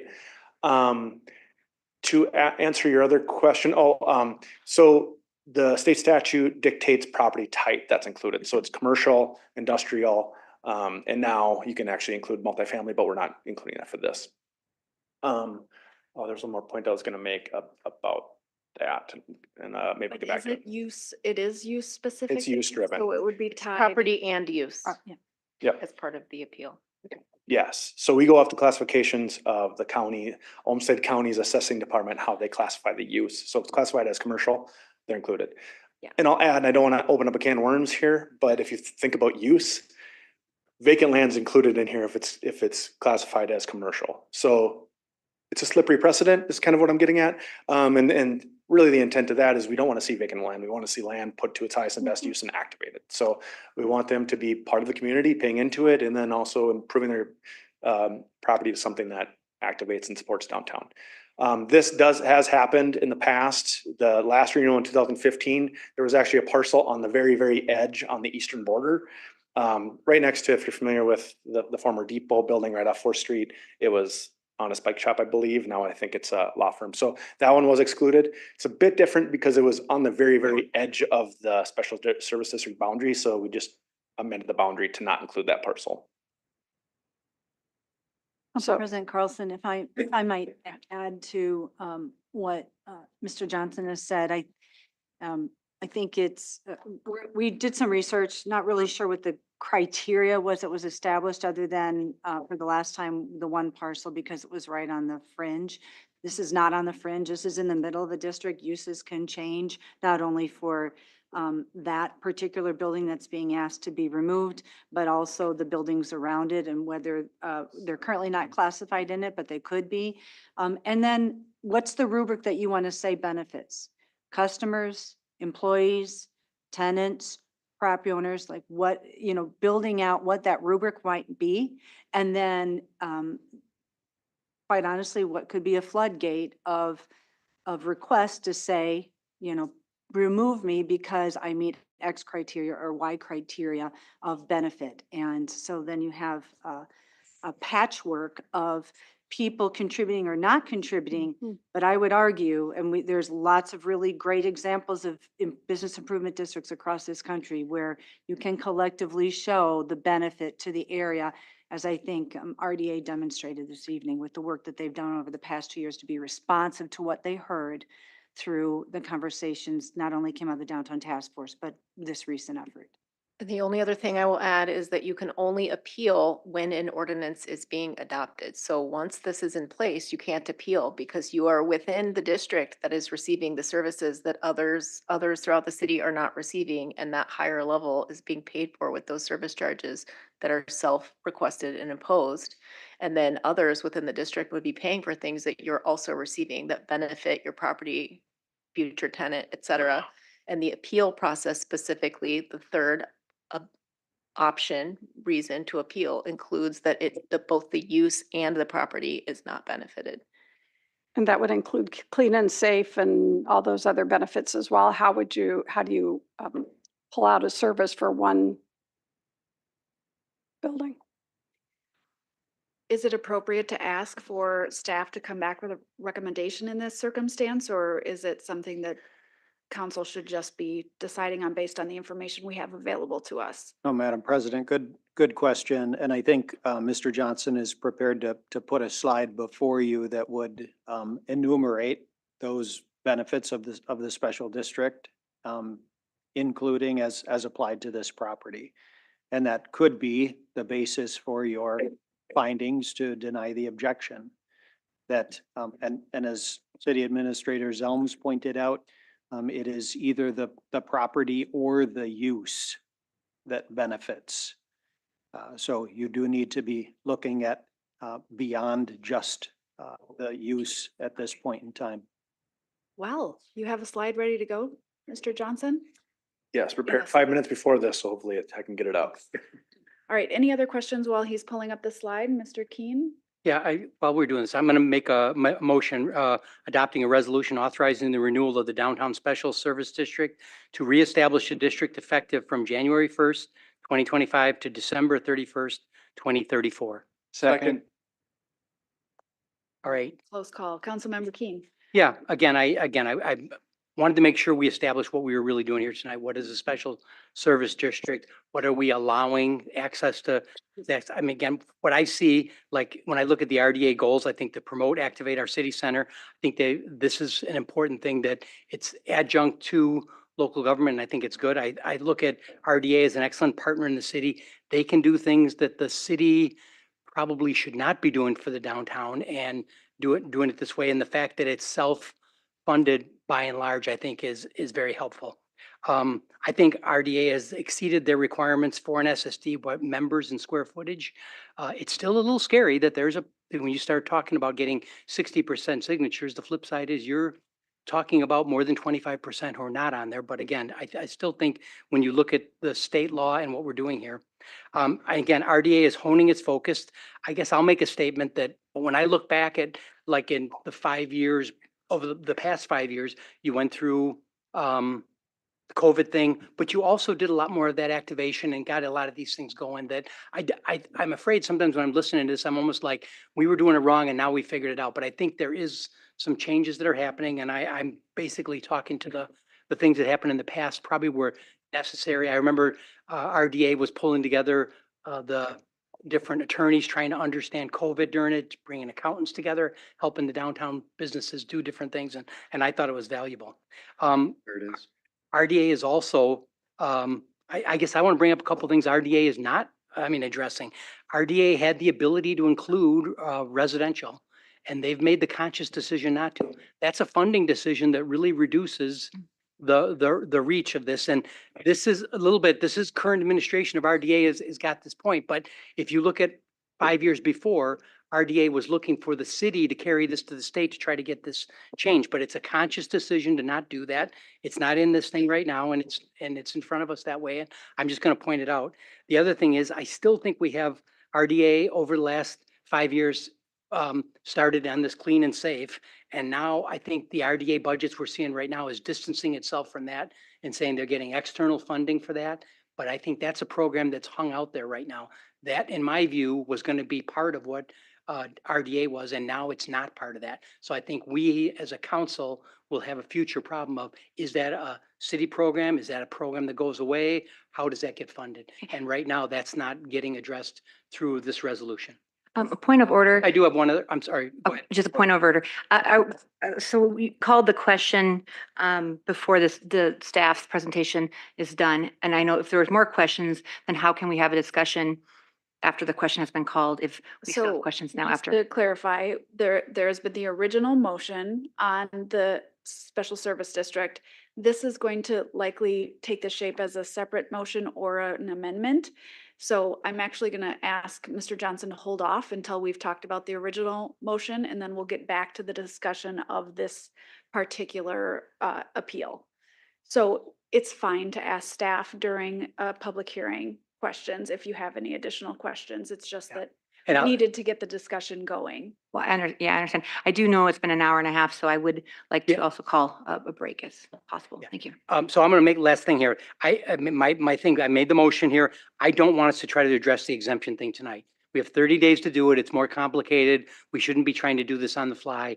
I'd rather give staff time to come back and do this correctly instead of trying to react quickly tonight. Because I think there are some hidden problems in this, just doing it based on this one-off. I'd rather do it with full intentionality. Okay, thank you for those comments. So let's just hold off, and see whether we want to see the slide or not tonight. But other discussion on the special service district. There's been a lot of great discussion so far and comments. Councilmember Kirkpatrick, then Mayor. Thank you. recall hearing some pretty impressive numbers that have gone up significantly since the last renewal. Can you just go ahead and repeat those? Because I thought those were really important and kind of relay the fact that this renewal for 10 years is really worth something. It was during your presentation, Mr. Fagan. Perhaps it was on one of the slides, or perhaps you just quoted it. Was Apparently it the the 4% and then the growth of that? or It was something like that, but no, the first one was maybe the board or the folks that had signed on to this, there was a certain percentage of them, and then for the last renewal, and then for this renewal, it was 61%. Yeah, I said that one. Okay. Councilmember Kirkpatrick, I apologize. I thought you were talking about the numbers of the events and so forth. But yeah, so in 2015, during the petition process, they received 55% of the tax capacity and 43%, if I remember correctly, of the land area. So this time around, we actually received 61% as opposed to 55% of tax capacity and 48% of the land. And just to reiterate, this statutory requirement is 25%. So it's a very low bar. We don't want to meet that bar. We want to exceed it as much as we can, but we've significantly exceeded the statutory requirement. Right, and I think that's really an important piece to talk about here, which makes this renewal for 10 years pretty sound. And just to clarify, the city owns what percent of the property downtown, and we are not part of the petition? Yeah, so the Bio Business Center, which does pay into the Special Service District through their property taxes, equates to around 5.8% or just under 6% of the overall district. So if you were to include the city's parcel, you'd be more at like 65, 66%. And Councilmember Kirkpatrick as well, just to touch upon something you mentioned there, is that the 61% plus that we did gather this year, again, wasn't just for a renewal, it was for a 10-year renewal as well. So I think that's a benefit to hear that we property owners, my neighbors, those that we serve downtown are asking for that 10-year renewal. Thank you. All right, Mayor Norton? You made my comment. Yeah. Oh, great. Well, just sharing my perspective quickly. Thank you. Excited about the leadership transition. Thank you, Ms. Harrington, for all of your great work over the past couple years coming out of the pandemic. And it just seems like now more than ever is the time to really put our resources and our intention into the RDA and supporting downtown through the major transformation that's coming, and really like this shift in focus, especially now with what downtown is about to go through and has really been going through for years. So I'm excited about it. Great work, doing the legwork, having the hard conversations, and making sure you're clearly articulating what the value of the organization is. So thank you. Any other comments? Ms. Dennis is just coming in. We're close to being done with comments on the original motion of the Special Service District. Any final thoughts? Well, I know Councilmember Bransford and myself, obviously, with just the basic need for ADA breaks would have been nice, but It's actually, I definitely have Madam to- President, Mr. point of Spindler, order. good. Yep. well, I just wanted to let We've you know I had missed. these conversations, gratuitous comments about your rulings are not appropriate. I think you asked for final thoughts on the motion. Yep, And I that's the did. invitation. to And Ms. the Dennis. idea is that we take breaks between items as much as possible. So we are trying to wrap this one up so we can move on and have a few moments break. I'm sorry, yes, we are not the county that allows breaks. I just want to say that when it comes to the amendment, is that what's on the table? Can you Well, refresh not my? the amendment, it's just the original motion to approve the Special Service District Oh. for the next 10 years. Oh, yeah. Well, my thoughts were, I just wanted to make sure that, 5 years gets more people's voices and, changes. But after listening to Kathleen Harrington, the reasoning why is 10 years. I do feel that it is a, good thing to have it 10 years for that stability, what was noted. So I don't have any issues with the 10-year necessarily. I do think RDA, when I've talked to several people about the history and to see what has been done, bringing businesses. There's one business that said they sold 188 pairs of shoes on the day that Thursdays on First was downtown. And that success story alone shows that Thursdays on First brings people downtown, and the events bring people downtown. And And I think having places and events for people to support mental health, to support, getting downtown small businesses revitalized, I think is phenomenal. The things I mentioned with increased bathrooms, increased parking, I think is very important, but that's for another discussion. So I just have nothing but good things to say about really the work that has been done to bring back or try to bring back something that may not ever be the same because of COVID. So thank you for the work you've done, Kathleen, and for wonderful, the team. Yes, thank you. So before I call the question, do we want to consider an amendment or a separate motion tonight? Or would we like to request that staff come back with a recommendation at the next meeting? Ms. Kirkpatrick. Yes, that would be a motion that I would suggest, is that we request that staff come back within 30 days with a recommendation for any participants that would want to be removed from the district, and or how that would be happening in the future. It doesn't need to be a formal motion to request that. We could just ask staff to put it on the Agreed. appropriate next agenda. Yes, agreed. All right. Let's go ahead and vote. All in favor of the motion to approve, say aye. Aye. All opposed, say nay. Motion carries. Thank you so much to the RDA team, to Mr. Johnson, and we will take a 5-minute break and reconvene for item G2.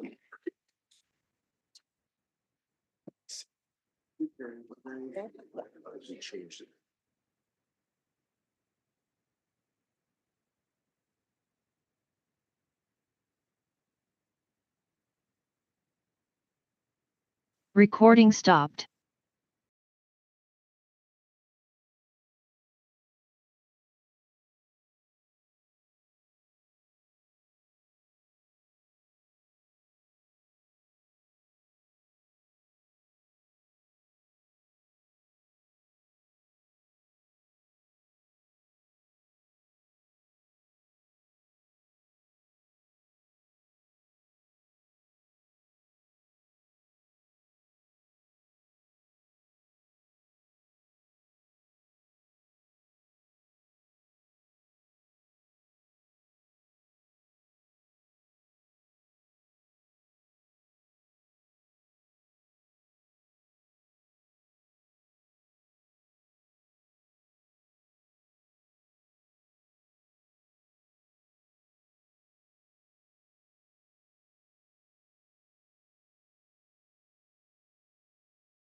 Recording in progress.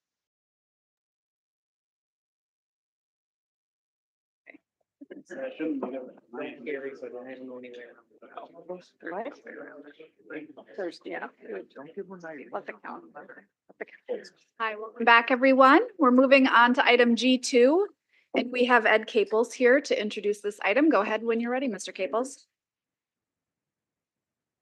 This is the Medical Overlay District. Council President Carlson, Mayor Norton, members of the council, good evening. My name is Ed Caples with Rochester Development. And tonight I'll be presenting the Medical Overlay District, a city-initiated text amendment number CD 2024-001TA. So from the agenda packet, you may be aware that there is an existing ordinance known as the Medical Institutional Campus Special District. This ordinance was created in conjunction with the previous zoning ordinance, the Land Development Manual. The special district itself was approved and adopted in March of 1991. And then additionally, a decade later, in January of 2003, there's the adoption of the Support Campus Special District.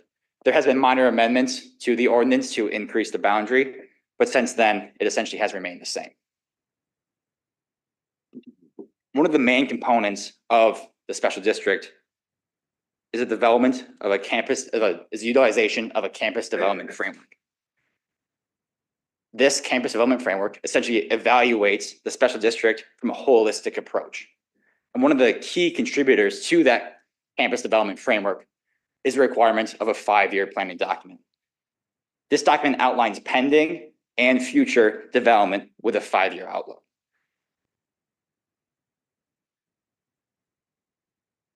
So what is the purpose of the existing medical institutional campus special district?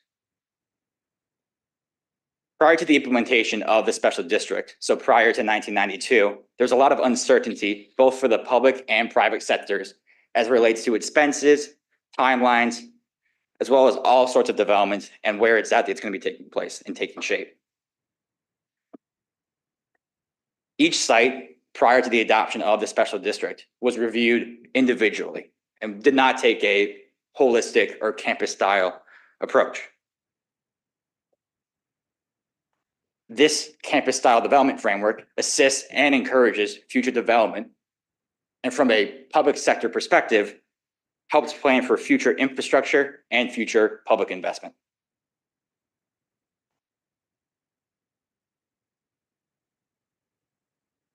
This is the current special district and its boundaries. The map on the left runs from St. Mary's down 2nd Street to the downtown. This boundary was originally approved in 1991. And then on the right is the Medical Support Campus, which is at the intersection of 41st Street and West Circle Drive, kind of running up to Northern Hills Golf Course. As proposed with this text amendment, these boundaries are not proposed to change.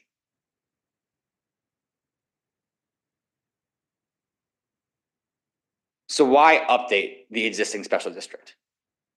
On the right, you may be familiar with this graph, but this is a culmination or the continuation of a decade-long planning initiative, beginning with the comprehensive plan kickoff in 2014.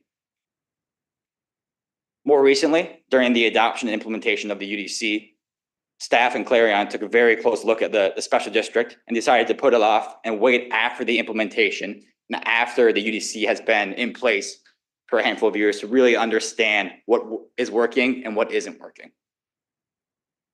One thing that the special district does is relies heavily on the Land Development Manual, which, as I mentioned earlier, is the previous zoning ordinance.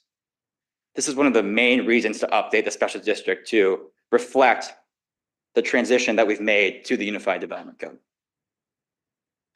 Also, as Clarion reviewed our special district, they made a handful of recommendations to really revolve the special district as best planning practices continue to change.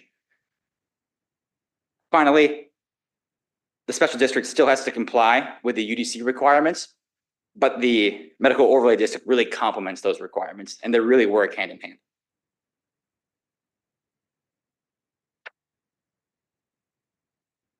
So what are those updated provisions to the current ordinance? As we propose it for the medical overlay district, it really consolidates 4 ordinances into one overlay, which will be placed within the UDC and really make a one-stop shop for all things development within downtown.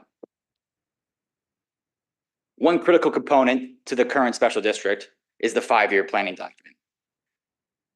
As it currently stands in the current ordinance, there are no requirements or provisions for what Mayo has to provide for their 5-year plan updates. This proposal would codify requirements, and I'll get into that later on another slide.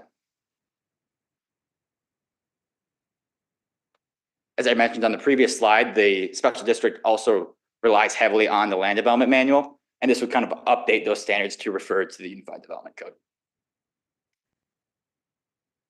Finally, the medical overlay district would allow to deviate from site-specific standards and really apply that campus-wide approach.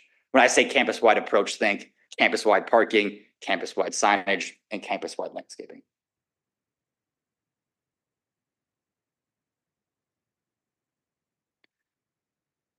So this is just a list of the carried over provisions from the special district to what we propose through the text amendment.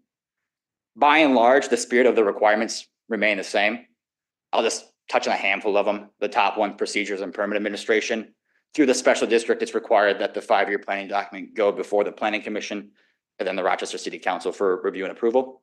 That would remain the same between the special district and what we've proposed. Another one I'll touch on is lot coverage requirements. As it currently stands in the special district, it's reviewed holistically. That would remain the same in our proposed text amendment.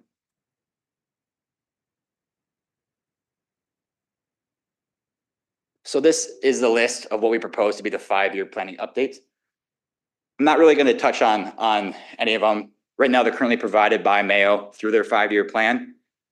But I would just note that D, E, F, G, H, and K are critical for infrastructure planning and future investments in our downtown and in the support campus.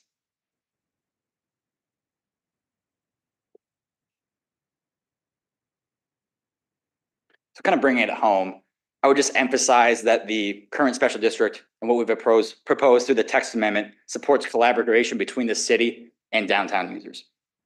It creates additional zoning standards to assist and encourage a multi-block cohesive campus. From a city's perspective, it is critical for infrastructure and future investment planning. Thank you. All right, thank you, Mr. Caples. We'll get back to you after the public hearing. Okay,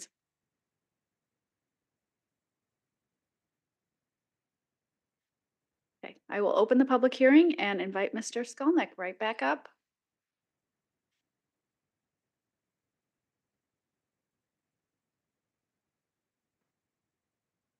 Hi, the reason I'm asking these questions is just to get more clarity on the actual impact of what these changes in the plans would be in terms of your review authority, in terms of what's going to be added.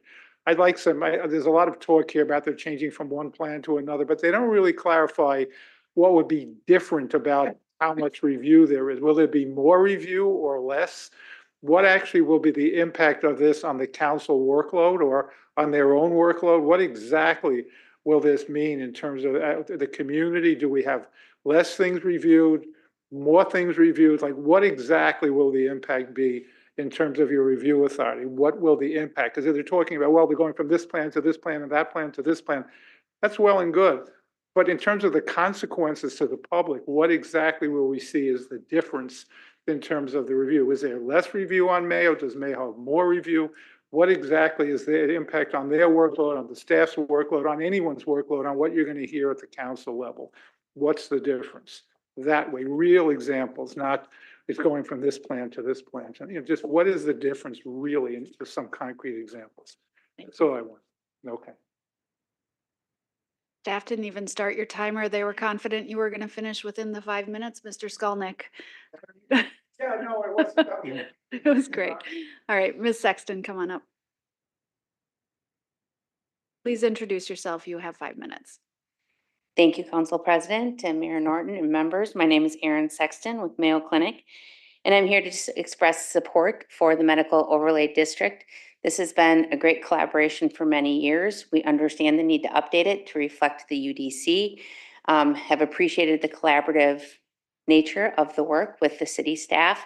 and urge you to adopt it. Thank you. Thank you so much. Would anyone else like to speak? All right, hearing no one, we'll close the public hearing. And Mr. Caples, do you want to come back up and maybe say a little bit more about the actual process change as far as level of review? Yeah, at Caples Development.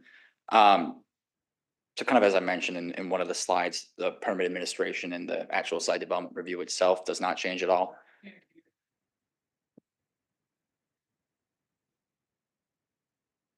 I'll just repeat myself. So kind of as I mentioned at Caples Development, as I mentioned in the presentation, the site development review and the permit administration itself does not change. There would not be any change as it relates from a city council perspective or a staff perspective. The 5-year plan would still come before the planning commission and the city council, and then we would still review site development plans like we do for any other development in the city of Rochester. Other questions of Mr. Caples? Or a motion or question? Mr. Wall? Yes, thank you. Was this an oversight when the UDC was written, or it was always intended to be a addition later on as you had a chance to work on it? Yeah, at Caples Development, good question. No, it was not an oversight. It was intentional in that regard of approving the UDC and then kind of circling back and coming through, and we worked on the zoning map update, and now we're cleaning up the medical overlay district. And so for those of us who don't know the technicalities, would it be fair to say there is no substantive change from the former to the proposed? That's correct, yep. Okay. And would it also be fair to say that the average citizen wouldn't know the difference with this having been done? Correct, yeah. With this text amendment, an average citizen would not feel any impacts from it. Councilmember Keen? Yeah, thanks. You stated that this is staff initiated, and is it part of a UDC cleanup, or what made it initiated? Yeah, so good question. I would say that really the 5-year plan approval kind of really brought this back to the forefront of this is something that we know we have to review and update as we went through the UDC process. And now it's just bringing it to the forefront of actually doing that update. And you mentioned the 5-year, you were talking about the 5-year review that we do on the comp plan, or you're not talking about the 5-year reviews that Mayo comes back and does? Sorry, yeah. So I don't want to get those too confused. Yeah, good clarification. Actually referring to the 5-year plan update of, now we're coming through again and updating, reviewing and updating the district. Okay. We're updating text amendment about how it's managed, or trying to clarify some management things. We had already changed the boundaries of the district? Correct. The boundaries were last changed in 2006 or 2003, I believe, and this proposal would not change the boundaries at all. They would remain the same. Essentially, it's just consolidating from 4 ordinances into 1 ordinance and putting it into the UDC. Okay, thank you. Councilmember Dennis? Yes, thank you. So in the council packet where we have been researching and studying this item, I did not see the presentation slide where you labeled off all the really important letters. Could you bring that slide back up? Just that was not in the council, it wasn't here for our study, so it kind of got thrown at us quickly. The slide where you said D, G, F, H, J, K are essential and incredibly important. I missed maybe some of the letters that you were labeling off. I would note that it is in your council packet underneath the actual text amendment, the ordinance itself. Oh, it is? Okay. Yeah. I apologize. I pulled that directly from the ordinance. Oh, okay. Well, it's so much more organized here, different layout stuff. So maybe I didn't. So could you just go through each one of those incredibly important ones that just so that we Sure. have, Yep. have a little bit more moments just to Yeah, share. at Caples Development. Thank you. I would say that first and foremost, these are provided right now through Mayo's 5-year plan. Obviously, the first one there is just kind of introducing what the 5-year plan is, what the current existing ordinance is. The B there is kind of similar to the slide I showed previously of actually designating and showing the boundaries. The Third one there is the properties owned by Mayo and their existing land uses. Fourth one is kind of the bulk of the 5-year plan of their proposed new buildings, parking areas, at least properties. So where we expect really the meat of the 5-year plan to take place. E there is current and proposed transportation facilities and transit routes. So relying on both private, and so Mayo shuttle routes as well as bus lines and whatnot. F, future parking and loading facilities demands, essentially looking forward of what the demand of the, based on their projections of what they expect the demand to be. G, employment growth over the past 5 years. That one feels pretty self-explanatory. H, proposed pedestrian and bicycle connections, essentially same thing as F, but sidewalks, routes, things of that nature. Current open spaces and public gathering areas. That one feels pretty self-explanatory. Same with J, and then K, kind of in coordination with D is really the bulk of the 5-year plan. Okay, so I guess I'm sorry. I know they're all important, but I felt like you were specifically pointing out the most essential. So I thank you for going through the whole list. I appreciate that. Thank you. Is there a motion or other questions? I'll make a two-part motion to approve the text amendment CD 2024-001 TA by the city for the amendment to the Unified Development Code to establish a medical overlay district and to repeal and replace the medical institutional campus special district and support campus special district. And number 2, direct the city attorney to prepare the ordinance for first reading. Second. Councilmember Keen, you have the floor. Yeah, I appreciate this coming forward. It's good to kind of get these things cleaned up. My comment on the 5-year things, and this is a good list because, it's that summary of proposed projects. I mean, there really hasn't been a lot of teeth in these. If you look back in 2023 is when we first started getting early eyes on all the plans Mayo had. But if you look back in 2022 and 2021, we weren't seeing it. So it's nice to have this sort of thing to be able to look at it, but it also, the content is what makes it real. And I think we're starting to get a better relationship there with all the work that's going to go on over the next 5 years. Other discussion?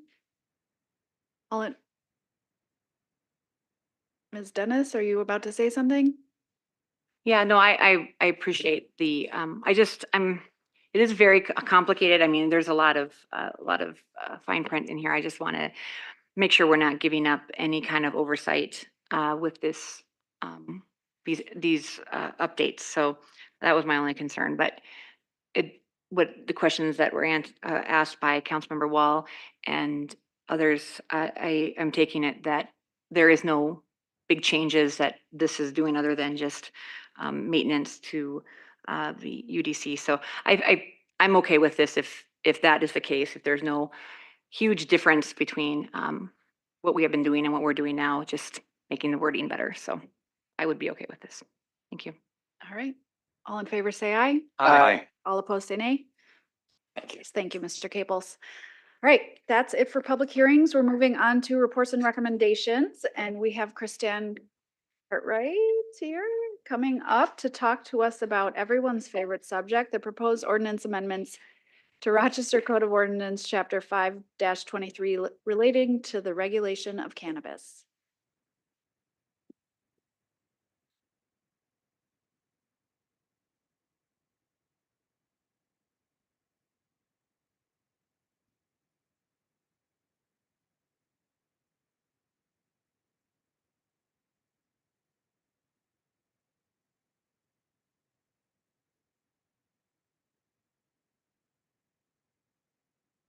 Good evening, council members, council president, Mayor Norton. On the 22nd of July, I was before you all at a study session discussing cannabis retail registration and looking for directives from this body about how the office of the city clerk was to proceed with drafting an ordinance going forward and how the city of Rochester wanted cannabis registrations to look within our boundaries. So today, what I'm bringing back before you is 2 things. First, a resolution which delegates our authority to Olmsted County for for them to conduct retail registrations on our behalf as well as enforcement. And secondarily to that, an ordinance that's reflective of that delegation. And so I call that ordinance a skinny version of the cannabis ordinance, because the primary function of it is to delegate our authority and to retain the limited amount of authority then that we maintain with temporary cannabis events and general jurisdictions regarding definitions and other processes that are paired with the resolution. One point of clarification, and the reason that this is a report and recommendation tonight, is that in conversations with the Office of Cannabis Management, in conversations with our partners over at Olmsted County, what we discovered was that in delegation of authority, the city delegates everything. And what I mean by that is, back on the 22nd of July, I left this body with an understanding that the city's hope was for us to have about 10 retail cannabis businesses within city limits, which would be reflective of about 1 per every 12,500. However, if we pass a resolution tonight and we delegate our authority to the county, what it means is that that number is actually the county's number, 12,500 for the entirety of Olmsted County, at which point they, as the registration entity, would have the authority and the ability to then determine how those 14 licenses, which is what they have landed on, would be distributed across Olmsted County. A bit of quick background, which is that authority initially resides with the city itself. And so every municipality has to choose to delegate its authority if it wants to do so to its corresponding counties. As of today, the Office of Cannabis Management has indicated that they will not be issuing more than 160 licenses until 2026.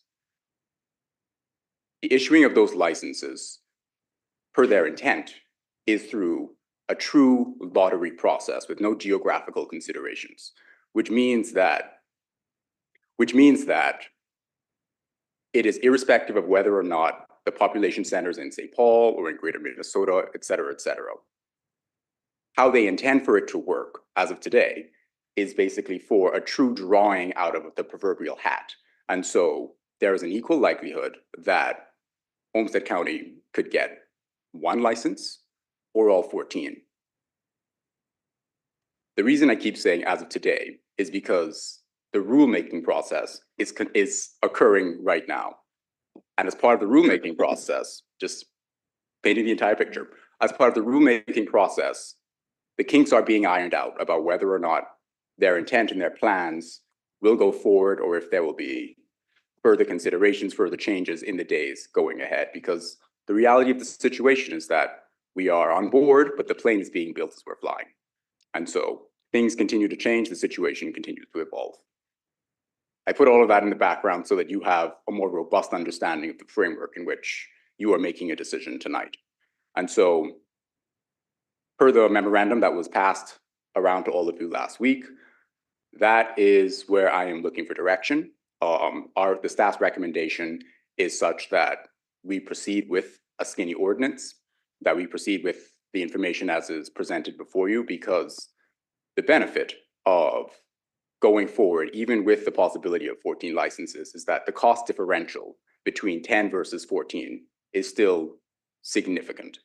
We would still, if we were to decide to go against this and to actually register ourselves to keep that 10 number, have to spin up an entire registration process, an entire enforcement process, an entire zoning, fining, review process for retail registrations, which have been capped in terms of funding, if you remember back on the 22nd of July, at most of around $15,000 that we would receive from the licensure. Additionally, clarification about what the tax revenue situation might look like from retail registrations is also not completely clear yet. We're still not certain about how the split will look, how much tax revenue individual municipalities would actually get based on how the sales would go, because we are still not certain how many businesses will operate. We're still not certain what their revenue structure will look like. We're still not certain what the enforcement costs will look like.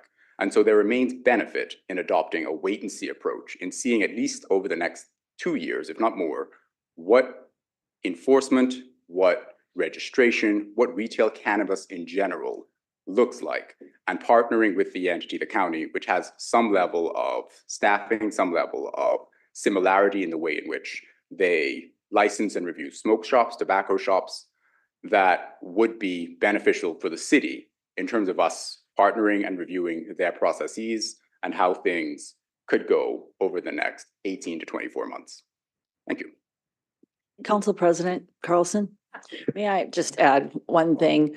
Mr. Cartwright mentioned a memorandum that you all received, and I just wanted to share for the public and for the room and for anyone watching that the information that was in that memorandum was also incorporated into the RCA, and the purpose of the memorandum was so that the council would not be seeing this information for the first time here at the meeting. We wanted to make sure that our elected officials understood what the new interpretation was that we received from the OCM. So just want to make sure that the public knows that that information was included in the packet. Thank you for that clarification. Can you talk a little bit about what, at least based on what we know now, what it would look like to take back control at some point? Is that a possibility once you've made that delegation? Yes, so a couple of points about that. Were we to get 14 licenses, and those licenses were to all be clustered within the city of Rochester, the reality is that those licensees would be grandfathered in. So if we were to take back authority, we would not be existing in a world in which we could say 10 retail licenses and kick out 4 of them. We could theoretically, and I would have to consult with the city attorney on this, but we could theoretically have a provision that says 10 retail licenses, and should any of the existing licensees that are above that are grandfathered in, close, we will not allow for new licensees to come in.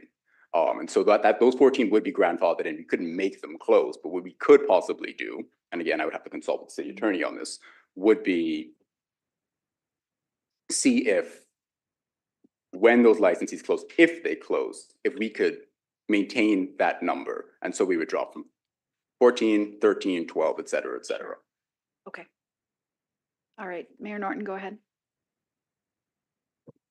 Well, I'm not sure this is a appropriate question, but as I'm thinking about the timing of this, and I'm trying to understand why we're here today. You mentioned the plane analogy, that we're building the plane as we go. I'm comfortable with that as we're taxiing. I'm not so comfortable at takeoff. And so is there a reason we have to take off today in order to move ahead? Can we not wait until they have finished the plane before we push the accelerator and go into the air? So I'm just trying to understand that. The answer is no. No to which? No, we can't wait. No, I would not recommend we wait. Can you explain why? I will. A couple of reasons. So within the state statute. You want us to crash? No? No. Within state statute, we currently have an existing memorandum where we've frozen all retail sales until January 2025. That is in state law. We can't extend that memorandum. Additionally, right now, the pre-approval process has begun at the state level. So the complex factor of this is that all of the differing parts of this plane are working in tandem. And if any one part decides to stop, the plane will crash. And so it is a difficult situation, but it really is kind of a chicken and an egg one as well, in the sense that the county, for example, is moving ahead with their ordinance kind of on an assumption that we are going to delegate authority. The Office of Cannabis Management is moving along with their processes based on just a general framework understanding of January being a deadline. And so right now, as I said before, they are looking at the applicants, particularly the social equity applicants, but other applicants are coming in with an intent to run their 160 licensing program sometime this month, at which point, likely at the start of next month, we will really start to get calls from those pre-approved licensees who will be asking questions about how do they go through the local process. And if we have nothing in place, if we don't even have a framework in place, then they are ill-served, because as it exists right now, they don't have to have a mortgage. They don't have to necessarily provide where they are going to be in order to get pre-approval. But if we can't tell them that the city is registering, that the county is registering, what's going to happen, then they are also rudderless about how they're going to get financing, about where they're going to go, about who to talk to, about how to talk to these things. And so we do have some level of responsibility to add, where we can, clarity. That was really well said. Councilmember Kirkpatrick. Thank you. I asked last time of wondering of the opinion of RPD as well as county sheriff, and you said they were concerned. Do we have any new input from them on this? Can you about the number of cannabis businesses? Can you just remind me? I had just asked in general. I don't recall anybody else asking about it. I was just curious what their feedback was, and I believe I recall you saying they're concerned. Yes. So I'm just wondering, do they have any new feedback on this? Do they prefer the county? What are they thinking? Have you heard anything from them on this? So nothing has fundamentally changed. Their concern remains the same in the sense that you see increases in impairment, you see increases in what happens when they are pulling people over for forms of driving under intoxication, for lack of a better term. And then again, coming back to the point of, if we were to register, the primary thrust of the enforcement would fall on our police department, because even should we get funding, the $150,000 position for an enforcement officer that would come in and have to get all of the training and get all of that information, that person has to be spun up. That person has to learn the information. That person has to figure out who's going to be their support system. And so we would still be looking at a fairly collaborative process with RPD, at least for the first 6 months, likely for the first year, where we're really figuring out the entirety of the process. We're working closely with the Office of Cannabis Management. We're working closely with our county partners. And so that would also be a particular strain on their resources as well. Whereas as it exists right now, Olmsted County Public Health has officials, has capacity to kind of wade into this with minimal disruption for both the county sheriff's office, RPD, and all of the other enforcement entities that currently exist. Thank you. Sure. Councilmember Keen. Yes, thanks. So you mentioned that, there's different things going on, and of course there is when there's some sort of deadline, like we're going to start retail in 3 months and we don't have it all figured out. Is the plan in front of us tonight consistent with what the League of Minnesota Cities is advising cities like Rochester to do? So the truth of the matter is, with cannabis licensing, everyone's kind of figuring it out as we go along. The League of Minnesota Cities and the Office of Cannabis Management have put out broad guidelines, but each municipality is unique. Each municipality has different considerations. There's no one size fits all for any of us. So for example, Lakeville is doing municipal registrations, but they're capping it at 6. Correspondingly, Bloomington is also doing registrations. They're capping it at an unlimited amount. So is St. Paul, so is Minneapolis. So what you have is different municipalities that are doing different things. And in conversations, for example, with the Bloomington City Clerk's office, where they are landing is that part of the reason for that calculation for unlimited is their belief over the next 2 years that because of the cap, the 160 amount, they don't believe that they are going to get a high amount of licensees that will land at their doorstep, even though they say that they would have any and all takers. Their view is that the market will determine. Additionally, the other difference is what's the relationship of each municipality with their county. Some have more fractious relationships with their counties. Some are bigger municipalities that want to go it alone. Think Minneapolis. Some are, like us, beneficial in the sense that we have a relatively close relationship with our county, who are more than willing to kind of step into that space and be the entity that is willing to take charge and willing to kind of navigate some of that whilst we stay on the sidelines and see what it looks like. So there really is no clear one-size-fits-all recommendation. And in fact, in reaching out to the Office of Cannabis Management, they have consulted and told each municipality to talk to their attorneys, to talk to their legal teams about some of the real granular details of seeing this across finish lines. Okay. I know you're in the regulatory side of this, but I still trying to keep an eye on, in 2023, St. Paul, our legislators pass a certain legislation and then it has to go through this. How are we going to make this happen? Do you think the way we're making it happen is consistent with what we set out to do? Or is there things changing based on, as Councilmember Kirkpatrick says, some law enforcement says this isn't a good idea, or some smaller communities don't want to do this? Is that what's happening here? Or is it just the idea of like, start small and then let it grow? I think that is good practice in general. I think the legislature was very clear about the limits that local control has anyway. We cannot opt out of cannabis licensing as a whole. Rochester itself, frankly speaking, as a regional center and as the largest city in Olmsted County, whatever the number of licensees that come down, we are almost certainly going to get the majority of them. The other thing with my conversations with the county is that should other municipalities decide to delegate themselves, they also run a risk of having a disproportionate, possibly, amount of licensees landing on their doorstep. I think if it were the intent of the Office of Cannabis Management and the legislature, and again, this may be where rulemaking clarifies some things, for there to be a more even distribution of licensees, then their lottery process would be reflective of that. They would consider geographical concerns. They would consider the fact that they want these licensees to be scattered evenly throughout the state. And so if that was the full intent of the legislature for that to happen, for it not to possibly be clustered either in the cities or in Duluth or whomever happens to get the luck of the draw, the snake eyes versus the midnight of the dice roll, then that would be what we see happen in the rulemaking process. And then we could follow that particular example. But that's not what we're seeing happening today, not yet at least. Okay. I can't help but look at what's in front of me and thinking like, okay, we've talked about what we wanted to do in this, but what is in front of me now is giving up control. I had viewed this early on as sort of like looking at how we do liquor off sale and say, we're going to model a retail business sort of on that with all the different unique things that have happened. But now I'm saying like, nope, we're not doing that because we right now register off sale liquor and we have a certain number of them.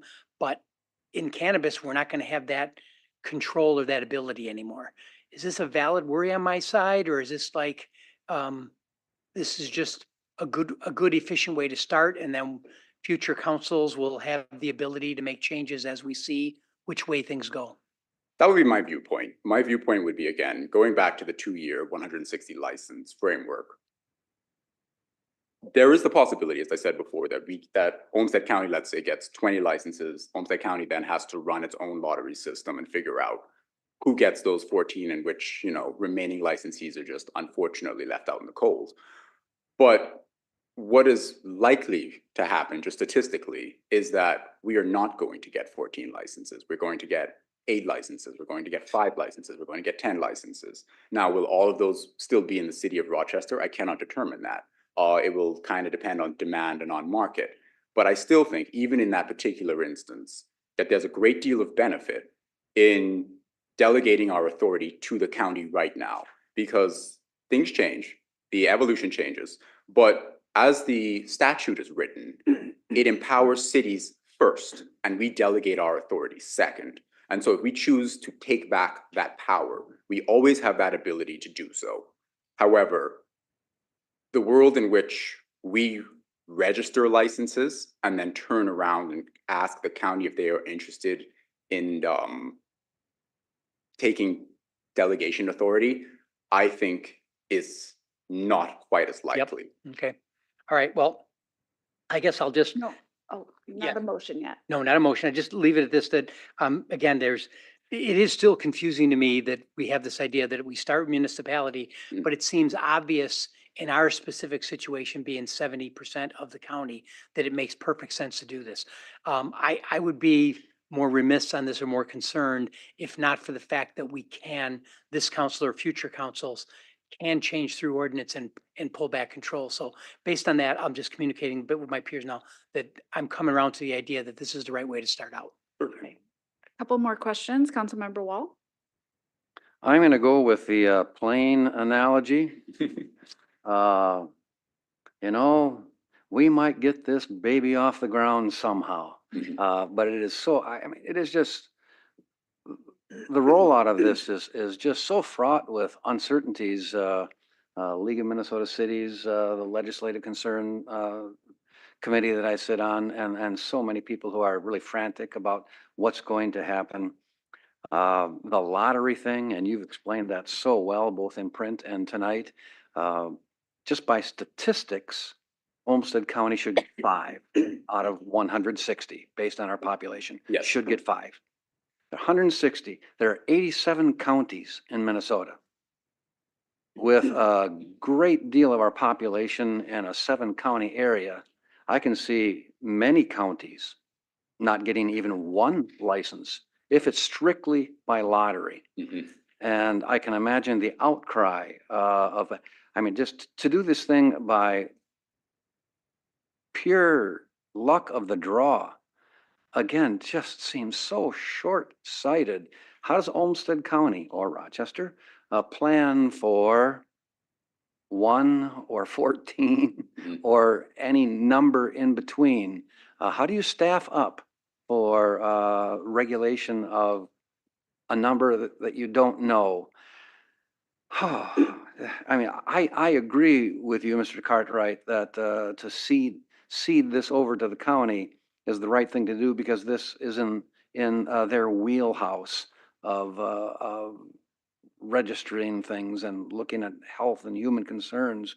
But with a couple of other people here on the dais, you know, maybe we'll get this plane off the ground. The trouble is we don't know where it's landing. Mr. Wall, I don't want to interrupt your really thoughtful thread here, but did you have a question for Mr. Cartwright? Are you happy you're here tonight? That's it. Appreciate your comments. We'll wrap up questions and look to a motion. Councilmember Kirkpatrick, another question, then Ms. Dennis? I guess Mr. Keene you asked a very, very different question than what I was going to ask, but the answers that came out were the answers I wanted to hear.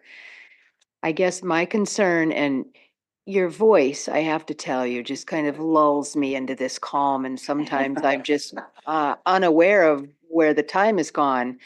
So I just want to ask, you know, what if 160 of these head into northwest region of Minnesota, and they're up in Bagley and Crookston and, you know, Moorhead, and it's like the 7-county metro area doesn't even get any. And is that possible, really? Yes. I think part of the other thing that we have to consider as well is demand. So they can only give as many licensees out to certain regions as there is demand. Is there going to be 160 licensees coming from these areas? Is there 160 licensees coming from Winona? Is there 160 licensees coming from Olmsted County? The reality is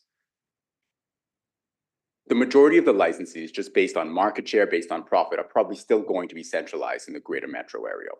And so based off of that alone, I think that the odds of all of the licensees going to Northwest Minnesota, Southwest Minnesota, Southeast Minnesota is incredibly slim. That being said, a proportionate representation of the demand that would be coming out of the cities, because like I said, I've only spoken of a couple of cities, but others are coming out with unlimited numbers. And so essentially there could be 500 licensees coming out of the metro area alone who want to get licensed in this particular cycle. The odds that the representation is going to be 100 licensees landing in the metro area, no, it's not guaranteed at all. It could be spread out in such a way that that metro area feels particularly targeted isn't the right word, but disadvantaged based on the demand element of things. And I think that's something that the Office of Cannabis Management will have to grapple with. I think that's part of where the rules making process is happening right now, which is why I said I cannot stand up here before you tonight and guarantee the full lottery system will be what it is, as I've heard today, October 7th, on October 10th, on November 15th. It could be a totally different process based on that feedback and on those concerns. But what I've heard from the Office of Cannabis Management is they feel it is an easier thing to defend to say that this was a truly non-biased process by running it through a lottery, that they put no thumb on the scale, that beyond the social equity point system that they used initially, after that, every license that was granted was pure luck of the draw, no discrimination, nothing else went into it. And if it just so happened that Northwest Minnesota gets an overrepresentation, well, go to the casino, you guys, because you're having a good year. Or don't go because you're having a bad year. Depends on your perspective. And that is exclusion, not that you meant, sorry, Mhm. you mentioned casinos because tribal land Mhm. has different regulation and can have. Is that why you said casino in No, particular? that's not why I Okay. said casino. Just luck. Just luck. I'm keeping my my dice metaphor kind of going throughout this presentation, along with my plane. I have two things going concurrently here. Missed the boat on that one because I was thinking about how Prairie Island, for example, could have Mhm. location without having to go through the lottery. Yes, possibly, yes. Okay, right. Councilmember Dennis. Well, communication issues happen often, and that's why I am very thorough and maybe over detailed with my communication, is trying to prevent some of that issues. But I wanted to just bring up, like, when we talk about the spirit, the intent of the law isn't always the reality of what happens, and I feel talking to residents about this and other elected officials, county commissioners, there is a lot of benefit for, not having all the responsibility and being able to delegate authority. I worry about that. I hear the promise of being able to get back that authority. I hear the promise of, there's not going to be a big, huge, maybe loss to the city. But when these start to be lotteried out, with funding perhaps attached to this, to the each licensure, I worry that we're going to lose something because RPD is going to still be really active involved. I mean, when you have violations, when you have people selling things out of their own home because there's not enough licensures, which definitely happen. Is that going to be an issue with losing funding for our police force? Because I believe they're ultimately going to be the ones on the front lines dealing with issues that occur of illegal selling and marketing of cannabis. Sure. So let's talk a little bit about funding very quickly. So the way that the Department of Revenue has the funding split is basically when all of these retail licensees are up and running, whatever tax revenue comes in, 80% just goes to the state general fund. Then of the remaining 20%, that gets divvied out to the counties and municipalities proportionately based on the amount of retail licensees that exist within those spaces. What has not been made clear to me yet, however, is what are the strings that is attached to that particular funding. So when the 20% comes back, do we have to spend it on enforcement? Can we spend it on infrastructure builds? Can we spend it on different elements and different things?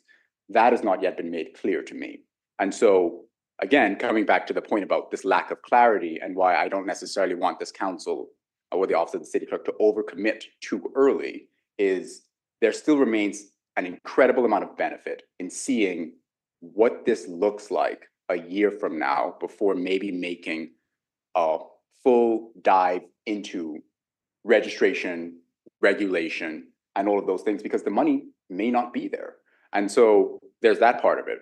Coming back to the other element of it that you identified, there's also a split between the responsibilities that fall under a licensing and registration purview, which is typically citation related, writing things about how they are violating their licenses, how they are violating their registrations, whether or not their products are too strong, whether or not they are selling to people that are under the age of 21, et cetera, et cetera.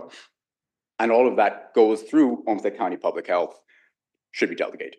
And then over to the Office of Cannabis Management, frankly, over through an appeals and process that typically takes about 30 days or 60 days.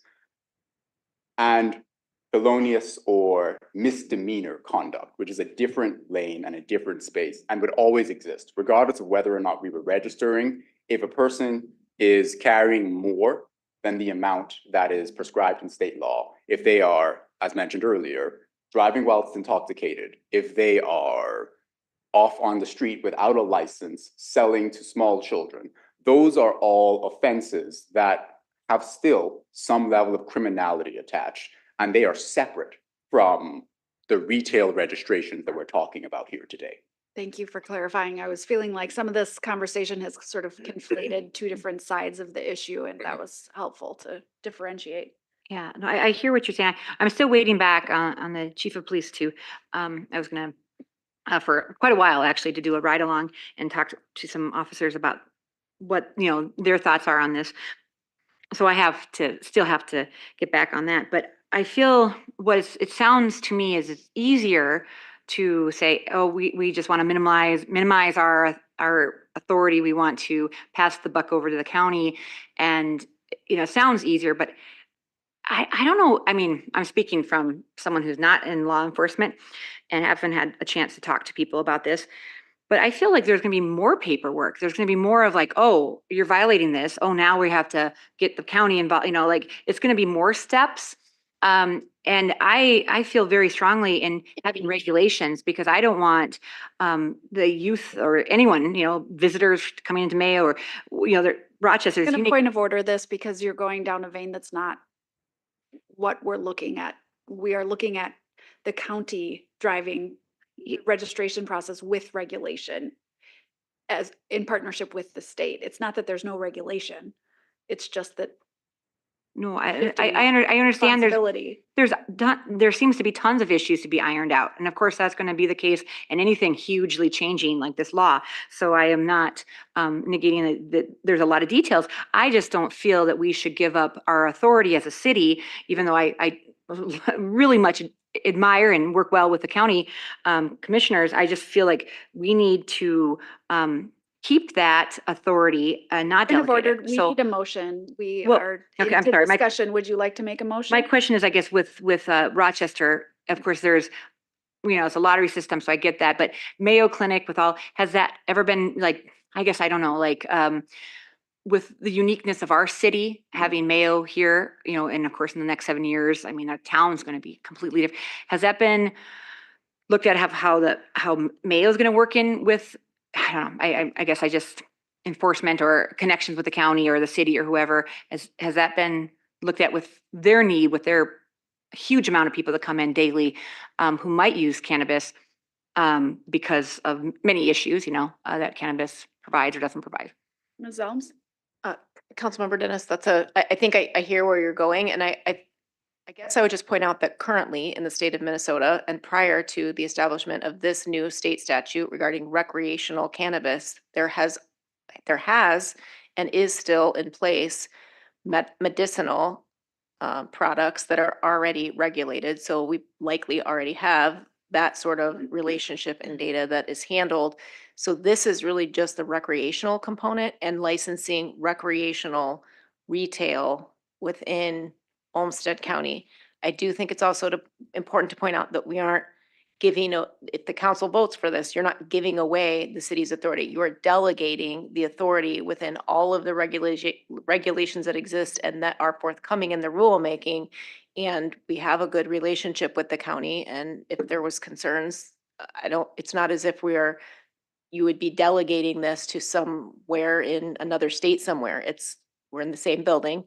And again, to the council president's point, we are here on this item talking about regulating the retail registration of recreational cannabis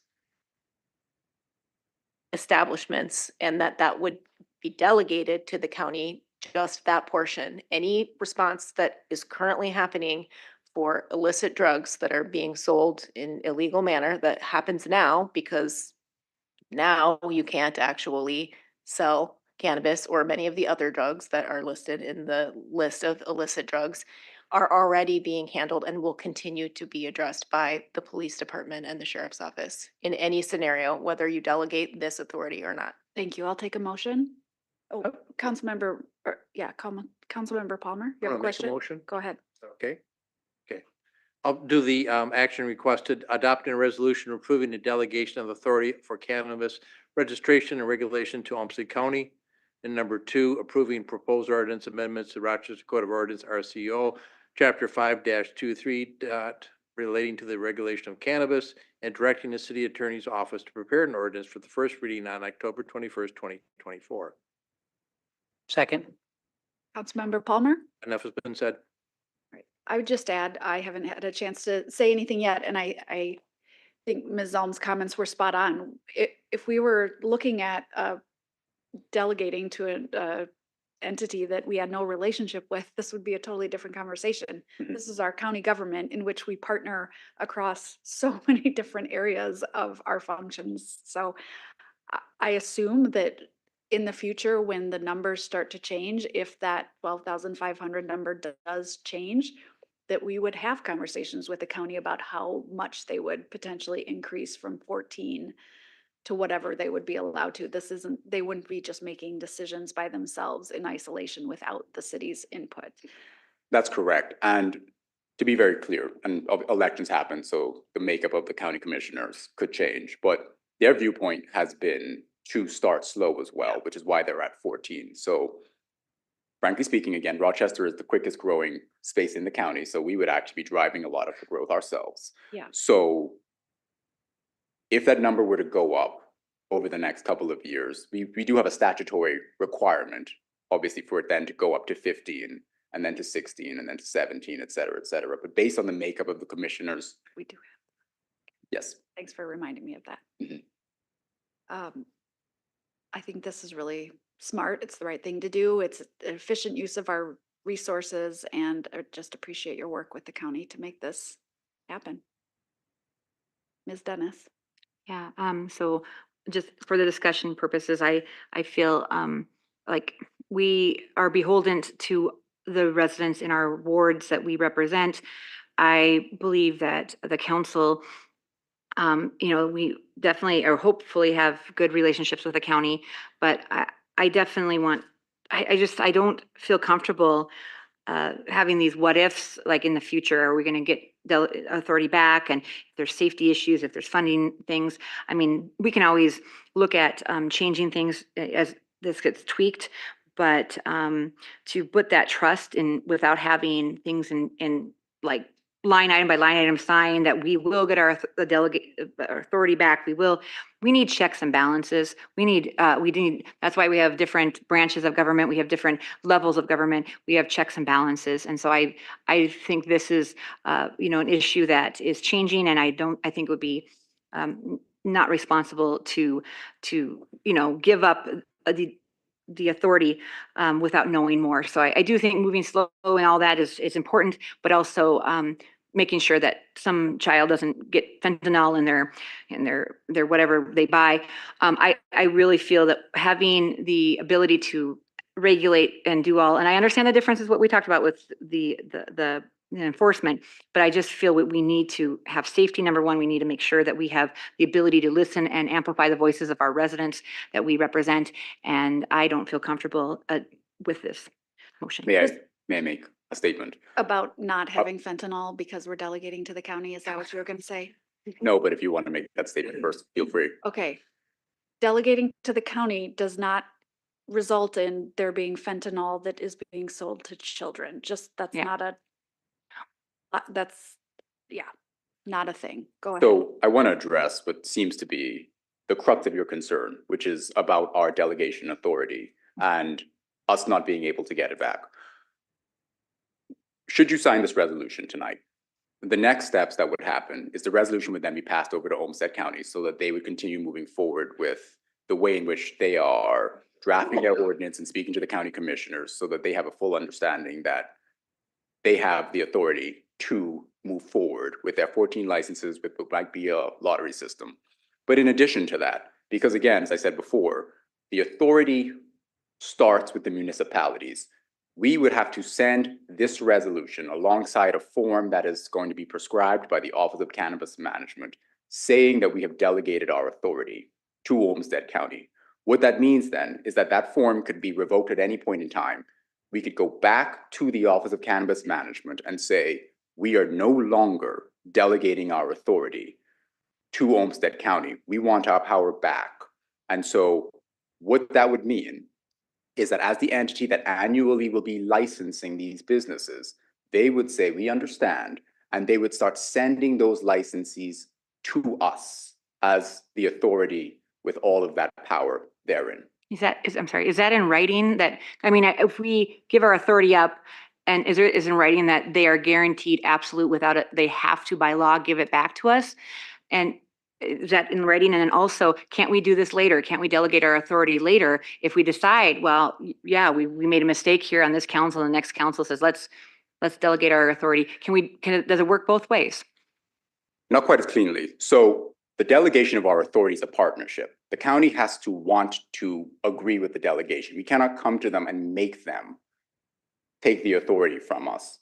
We can, should the relationship become rocky, take the authority back. Should it not become rocky and we simply want to do it ourselves, we could take the authority So back. that's guaranteed that we can take it back.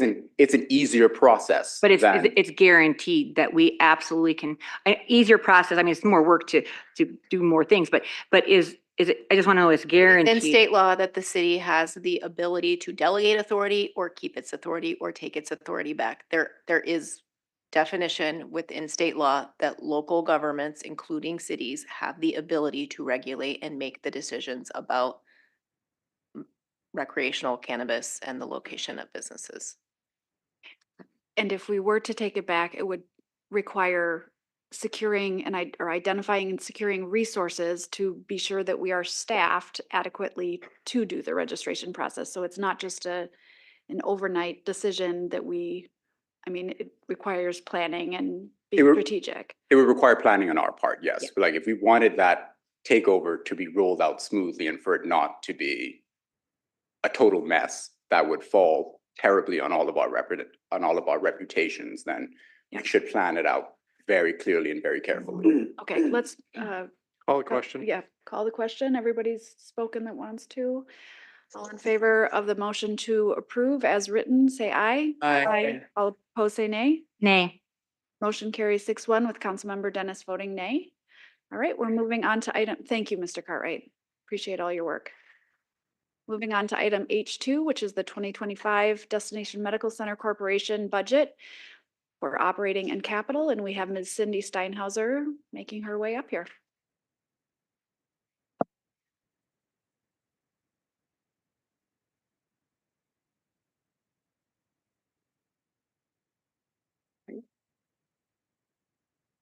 Great. Thank you, Cindy Steinhauser, Deputy City Administrator. I'm here to present to you the recommended capital improvement plan, work plan, and operating budget for the 2025 fiscal year. Can I just make a point of order before you dive in? Yes. Just a reminder to everyone on the dais, we need people to keep their materials in your own space so that you're not interfering with others. These are all delineated spaces and we're responsible for being respectful of one another's space. So please scoot your desk over so it's not intruding on Ms. Zalm's space. Thank you. Any questions or need accommodation? You're welcome to talk. Point of order, you're addressing it specifically to me as a third person. Everybody, but I do see that there is. You got an email from Administrator Zelms. Yeah, it is an inch over. You don't have the dais. Sorry, there it goes. There's an inch. I moved it an inch. I apologize for being an inch into. It's still actually about 4 inches in, but. Okay, please just be respectful of one another's space. We're all up here together. Ms. Steinhauser, when you're ready. Great, thank you. As I said, here to present the 2025 budget for Destination Medical Center. Just as a reminder for you, the way the program is written, this is a, would you like me to continue? This is disruptive. Please sit down. Sorry. Point of order, there's actually seams in the Formica on the counter that kind of delineate our space if you're having a hard time seeing that. All right. Council President Carlson typically impedes on mine just by a few inches with your little things here, but It's mine. I think so, but I don't They're mind. ours. They're shared. Are they? I like that. Apologies for the disruption. We just want to make sure people feel comfortable. Absolutely. Everybody needs to be able to see the presentation. So again, tonight's requested action is for you to approve the capital plan, the work plan, the operating budgets, and the working capital loan. Just as a reminder, again, this is a both say yes model. So this is a budget that is brought before the Destination Medical Center. That's an initial warning. Please be respectful and move it out of her space.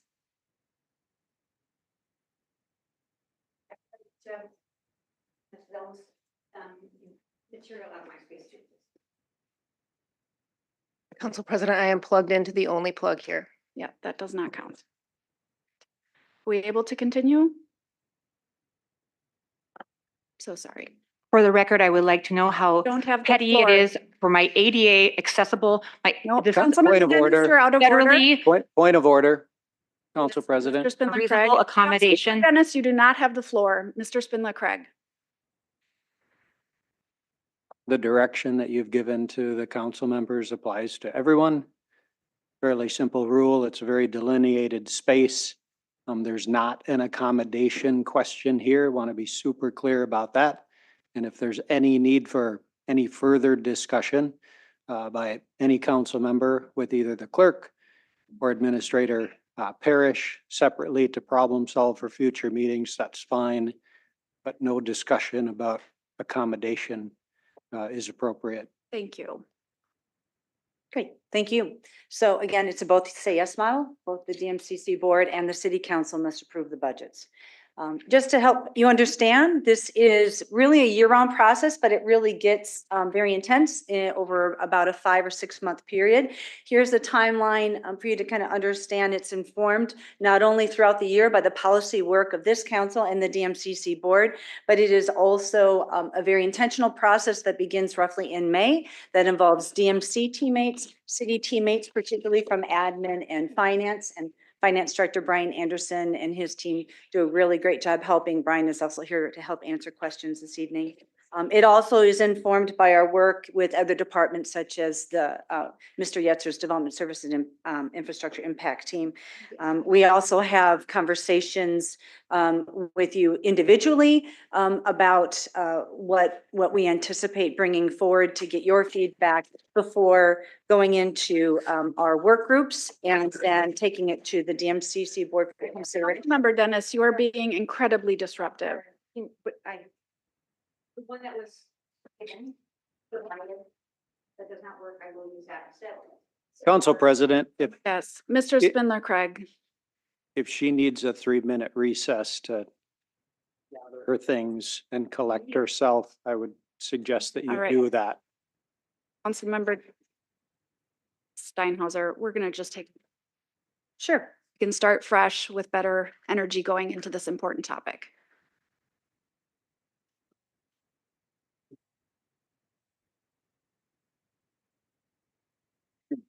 Recording stopped.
Recording in progress. Ms. Steinhauser, you were going through the DMC timeline and the yes and yes model for approving the budget, so. go ahead. Yes, great. Thank you, Council President Carlson. So as the slide here before you indicates, we really, while it's a year-round process, we get very intentional from May until October. The DMCC board considered it at their board meeting last week and approved the recommendation. Now comes to you as a body, again, because it is a both say yes model. So want to just kind of walk you through our approach to the budget process this year. Sorry, there we go. Oh, it's not advancing. Could I? Try now? There we go. Great. Thank you. So our approach this year has been to approach it, our budget from three specific areas. One, to advance prior approved projects such as the Chateau Theater, Link BRT, 6th Street. You saw this at a study session last week as part of a presentation and an update on supporting transformation, but also advancing time-sensitive projects. We'll talk a little bit more about those. And then, of course, thinking about the resources that we want to reserve in anticipation of the 2025 DMC plan update. We are now at the halfway mark of DMC. It's a 20-year plan. We're at year 10, and they'll be doing the next 5-year update, which is at year 10.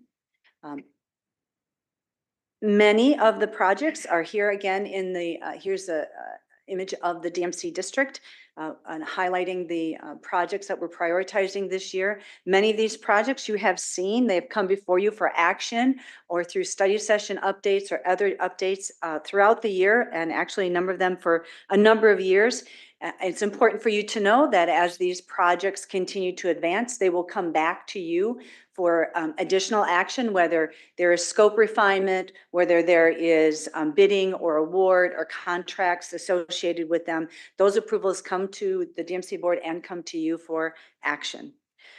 Want to just share then a summary sheet of the proposed capital plan. Again, thinking about the work, what you'll see identified here falls into one of three categories. It's either advancing prior projects that you have previously seen, it's advancing time-sensitive projects, and then, of course, the support for the administration of the work, whether it's the DMCC Corporation, DMC EDA, or City Project Management. So let's talk a little bit about the projects. Again, some of these slides you saw last week at the update, but it's certainly worth repeating in this more formal process. So included in the budget is $1 million request, and this is associated with major private investment that we'll see, particularly associated with Mayo's Unbound project. What we're looking at is $1 million to assess, plan, and design what we anticipate will be additional infrastructure that will be needed as a result of Unbound. And we anticipate that out of this analysis, we'll be able to bring forward to you a number that will reflect additional investment, whether through a budget, likely through a budget amendment, 2025 budget amendment. So by Q1 of next year, bringing forward an amendment. And as we're doing this analysis around additional infrastructure, it's really grounded in three approaches to prioritizing the work. Is it, as this map shows, we're prioritizing projects to see, is it necessary? The work, the trench is open. Is it necessary for us to replace infrastructure, old infrastructure that's there? Is it project optimization that is going to help address growth and future capacity? Or the third area, is it something that it's worthy of a community enhancement? And that is a collective decision that we would make with the DMC and bring forward to you as we evaluate those dollars. Similarly, we're taking a similar approach to West Transit Village. We have in the budget request $1 million to, again, do the work on this and assessing, planning, and designing for additional infrastructure for this 13-acre site. This is currently a surface plat. There has been work over the past couple of years to envision this to be a transit village.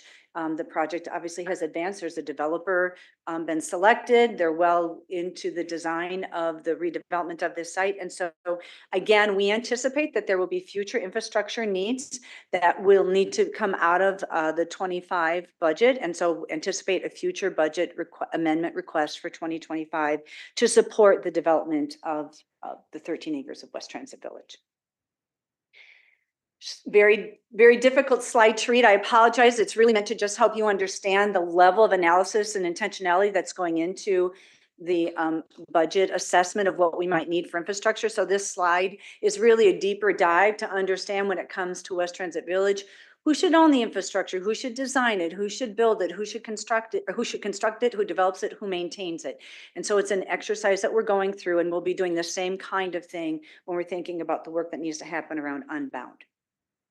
Now turning towards projects that you have seen in the past, the budget also requests an additional resource, which is a requirement that we receive from FTA. We just completed our readiness review, and out of that, the project management oversight consultant recommended some additional allocation of contingency. They actually recommended about $17 million. And so this budget reflects about 13.74 million of that coming out of being allocated from DMC. So again, here's just a really high level recap of how we are recommending these dollars be, the 2025 budget be reflected. Again, it's sorry that maybe can we move the closed caption so we can see the final number at the bottom for the audience, please?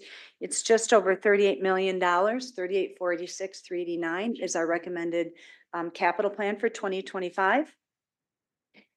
The work that we're doing across both city and DMC is really organized into these 5 different areas. It's business development, it's experience. Tied to that experience is really public realm and infrastructure.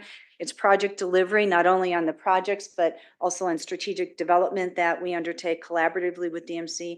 And then it's things like communications and engagement, a very strong business forward strategy embedded in all of our projects. The budget also includes administrative support, not only for the DMC corporation, it also is city administrative support. These are just some of the things that these dollars help to cover.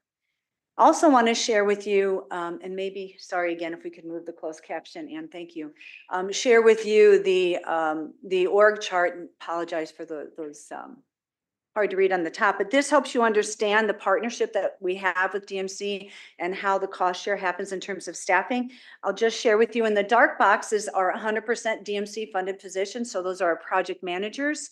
There's also our WMBE compliance specialist, who that person reports under Cha Matwala, who is, while not a member of the supporting transformation, the strategic transformation partnerships impact team, but we work very closely with her. So those are the dark boxes. The burgundy box is my position. It is in the 24 budget. We amended the budget, and my position is now split. It's both DMC funded and funded out of city building permit revenue to reflect the work that I do.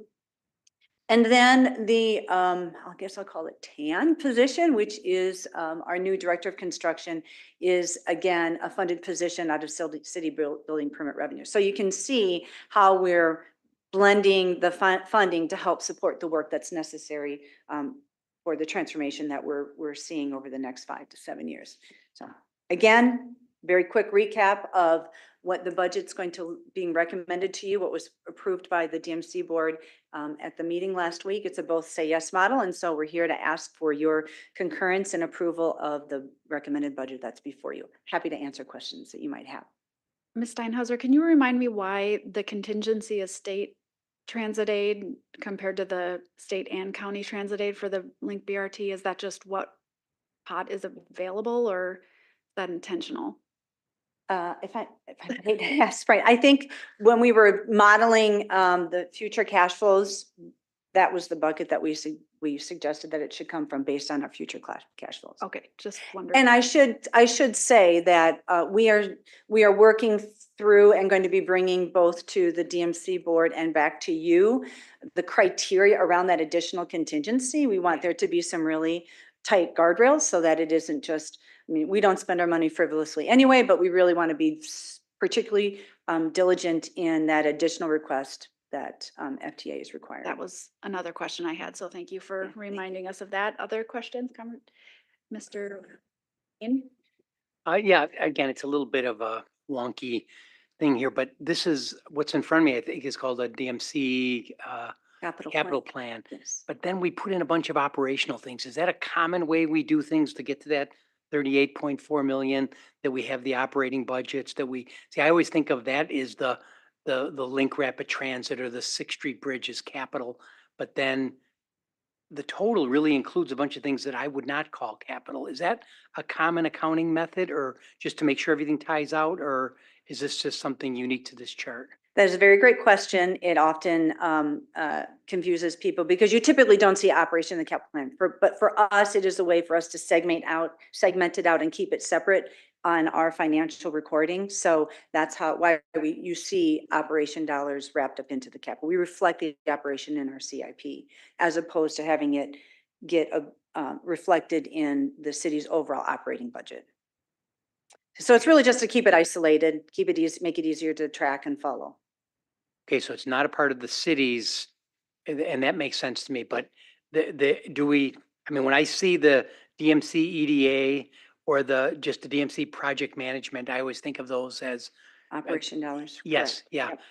yeah. So there isn't any concept that this is also then capitalized over, like there's no other treatment of it as capital. No. This is really just to keep it, keep it contained and very clearly delineated, the sources of funding, and that it's reflected in our capital plan. That's how it was set up. That's how, I don't want to use the excuse it's always been that way, but that's if there's how it was conventions established. that Yep. it's okay, because I don't think there is any sort of like, that we're putting this into any sort of like bonding or anything. So No, I'm that's- not worried about that side of it. I just wanted to make sure I understood the nomenclature. Thanks. Other questions? Otherwise a motion? Councilmember Kirkpatrick? Thank you. We've had a significant amount of expressed concerns about the heart of the city. The changes that being worked through to upgrade, repair, refine, however you'd like to word it. Where is that cost coming from and how is that being reflected in the budget, or is it something that's just going to be undertaken and Sure. It's a great question. It is not currently reflected in the 2025 budget. So the two primary issues related to Heart of the City, Peace Plaza, are settling bricks and what I'll refer to as the tactile experience of the brick, right? So with that human-centered design and what it feels like to experience the space. So we have some related to settling of the bricks. We have some preliminary analysis trying to understand cause of settlement so that when we actually have a permanent designed fix, it's truly permanent. It's not that we're going to see a repeat. So in looking at the preliminary analysis that we have right now, we think we need a little bit more. So we're making sure that we're understanding how and why the settling is occurring so that we can remediate that. So that's and we have a proposal we just received today actually on that additional analysis. The tactile experience, what we're learning as this conversation has happened over the past number of months is that people really actually do love the space. Like we have a lot of users, as high as 6,000 a day using this space. So when we think about the goal of what we wanted to achieve in terms of the space, we really feel like we've hit that in terms of we've reactivated, more people are using it in a way that they had not used before. However, it's not the same experience, particularly if you have some kind of physical or neurological ability condition that impacts your ability to experience the space. So what we're hearing is don't rip it all up, but make more of the space that we need to navigate available. And so what we're working on is focus groups with people that have some physical or neurological condition that can help inform a solution that, creates a wider travel path that they feel confident traversing, whether they're experiencing the space or using it as a pass-through. So we want to make sure that the fix both addresses the settling and addresses that, doesn't remove what the really great things that people love about the space and are experiencing, but makes it better for all. And we also want to make sure that we are very cognizant of the disruption of what a fix could mean for the businesses in the immediate area particularly. And so trying to really understand when is the best time to do that. Quite honestly, not going into the holiday season would be a good time to do that, right? There's, a lot of retail business, 60 to 70% of their business happens in this last quarter. So those are the things that we're working through right now, both with our team and DMC teammates. If that answers. Thank you. It actually did not. I appreciate that rich qualitative response, and I also appreciate Discovery Walk, amending design and construction processes to adapt a design that would acknowledge some of the areas that need to be upgraded, repaired, refined that you've just discussed, but Oh, so then the budget question. I'm Sorry. looking for the money. Sorry, I'm I knew looking I for was, the money. right. So part of the settling is understanding the cause and is it covered under existing contract for the work and working through that in an expeditious way. And then a fix is likely to result in us coming back with a budget amendment recommendation to both the DMCC and to this body. And we don't have any idea at this point. I think I heard you say you've received one proposal. The proposal is to do the further analysis on what's causing settling so that we can design a solution, and or have the current contractors who did the work Address it, remediate it. So trying to understand that. And then the cost of the experience of those that aren't experiencing the space in the same way as I might, because I'm, you have more ability than. Yeah, and I don't have- able-bodied, yeah, right. Able-bodied, correct. So do we have an amount on that? We do not have an amount on that. No, we don't have an amount Okay, on that yet. All right. Timeline, Timeline? Timeline on when to get us to a solution? when it's going to be fixed. When it's going to be fixed. We don't have a timeline when it's going to be fixed. We need to understand the cause. We need to get input from the different communities on what they want to see for a solution. I'm hopeful that we can get through the winter with that and bring forward something that we look at in the spring. But again, we want to make sure that the business community, that we're not disrupting them at a time that's not convenient. It's not going to happen over the winter. I feel like the solutions are going to come through the winter, including that cost estimation for a fix that's likely not to happen before spring. But I think That's the reality of the. really important point, that it isn't that we're not fixing it. It's that we're trying to really understand what's wrong so that when we do address it, it is actually fixed. It's It's- not just that a is- Band-Aid. Yeah, Yes. it actually delivers. It actually delivers what we wanted to deliver. All right. Other questions, Mayor? This was an issue that I think we did need to bring up, and because it's not in the budget, it's concerning. At least that there's not some amount designated for something, because even if we do find that the construction firms or whomever is going to help, we know there's more that needs to be done. And so I appreciate that you're going to come back. I want to say this is a long wait for our community and for me and for others who have had concerns, and it seems we keep dragging our feet rather than getting out there and fixing it. My fear is we do not want to affect holiday shopping, right? Then comes summer with all the activities downtown, and we're not going to want to do it then either. There's not going to be a perfect time to fix this. So I think we all just need to understand, no matter what time you choose, it is going to be a horrible time for the businesses and they're not going to like it. And I hate that we keep dragging on. And the one thing you did not mention that I almost witnessed, actually, from someone that was in here earlier, those squares around the trees are dangerous. They're deep, and if a foot falls in there, and I watch someone on the brink of falling, you're going to have a broken ankle. So as you look at the unsettling and as you look at the uneven surfaces, please fix the areas around the trees along Peace Plaza. That's the kind of thing that we're looking at. And we could bring a number, but it would be a number that's in the air. And we couldn't, it wouldn't be a number that I could intelligently defend at this point. Well, it's okay. We're building planes while they're flying, so we're okay with that. We're okay with that. And I assume that as those repairs are planned, that there will be that business forward strategy, how to make sure there continues to be access. So, yeah. We have to. Yeah, All right. absolutely. Did you have questions? Councilmember Dennis? I've got questions, yes. So my questions are. Microphone is not on.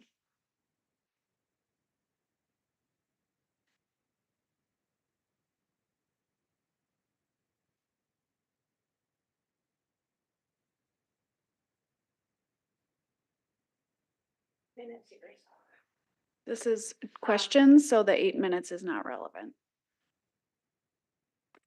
The 8 minutes are not relevant on questions. That's good to be noted. But Was- you still so need this to is be my, respectful of our council rules. Okay, it was a different rule at a different meeting. I just to note that. So I'm glad I have more than 8 minutes. Councilmember So Dennis, proceed. Go my ahead. often people say I talk too fast, and now I'm articulating a little bit clearer, making sure that I'm not intruding on anyone's centimeter of space. Councilmember Dennis, enough. Please I- continue with your questions. Okay, well, as someone who has been coined the truth spirit, the truth teller, I definitely am a little blunt. So I apologize if I am just going to bring out, there's a lot of issues. I am been talking about the Discovery, the Peace Plaza. Back in 2021, I brought up the issues of the distractive nuisance potential. If there is readable pavers and oncoming traffic, that could cause a huge liability for the city. Is that going to be redone? I mean, is this part of the budget to take out all the readable pavers that are intended to be read in oncoming traffic? That is not currently in our plan. Okay, just for the record, I think that's a safety hazard. I think that should be in the budget. My other thoughts are in front of Discovery Square, there is a northbound side of the street that I was informed is not even wide enough for some of the buses of the city to travel on. They actually have to cross over the center line to do so. The articulated buses, which were at the snow event this weekend, cannot fit and cannot turn on the street that's been made in front of Discovery Square, Discovery Walk. Has that been looked at, remedied so that people can, so the city's buses can travel on the street in front of this huge project? That issue has never been raised to us. I would say that when we design streets, the engineers that we hire do modeling to make sure that vehicles can make the turns. I'm happy to circle back and find out, ask Okay. that question. This is the first we've heard of it. Oh, okay. Well, just, it's good that on the dais it's on the record. I believe that is a liability for the city as well. I believe some of the issues with cost, there is huge expenditures for shelters. And for example, back in 2021, when I first took office, I questioned some of the costs of the benches, those ADA benches that are not ADA because people have to go into oncoming traffic to help someone in a wheelchair get to the benches down on Peace Plaza. Those, I believe, were like $2,000-3,000 a piece, which are now all degraded. I went and took pictures of those several times throughout the last 4 years. And I believe for people to find out how much things cost. Councilmember Dennis, what's your question? You're ranting about everything. Just what is your question? About how much benches cost? I'm getting to that question. No, you're not. Ask the question. How does a resident find out how much things are costing and where the money went? Because I've heard that they've had difficulties doing so, and even council members have difficulties finding out accurate information. How can someone find out easily how much the benches on Discovery Square has cost taxpayers? So you receive in your council agenda packet expenditures for the month. You approve those under consent item. Their expenditures are available online. We're also happy to answer questions from residents. Okay, so a resident calls up and says, how much did this $1.5 million shelter cost and where did the money go? A city staff will give that information to that resident? I literally have the email today, DMC Corporation monthly expenses. It is available. I did not know that all residents receive that email. My apologies. They don't, but Okay. All the information is materials are available online. Okay, well, I also have heard from people who have done construction that they consider the city a cash cow because they can up the prices of inflate the prices for contract work. Has that been in consideration when doing competitive bidding to make sure that we are not being taken advantage of by the city, even when, for example, these distractible nuisance potential or the issues with the pavers causing liability, those have to be redone, cost money to redone, probably sometimes even perhaps more. Has that been looked at, trying to not put a burden or take more, I don't know, just do more competitive bidding and factor in entities that might not. As you charge more. indicated, we do competitive bidding. That's there's specific state statute related competitive bidding. All the projects come to you for your approval. Next question. Okay, and so the DMC is the watchdog, which I talked to a legislator who actually did legislation on this project.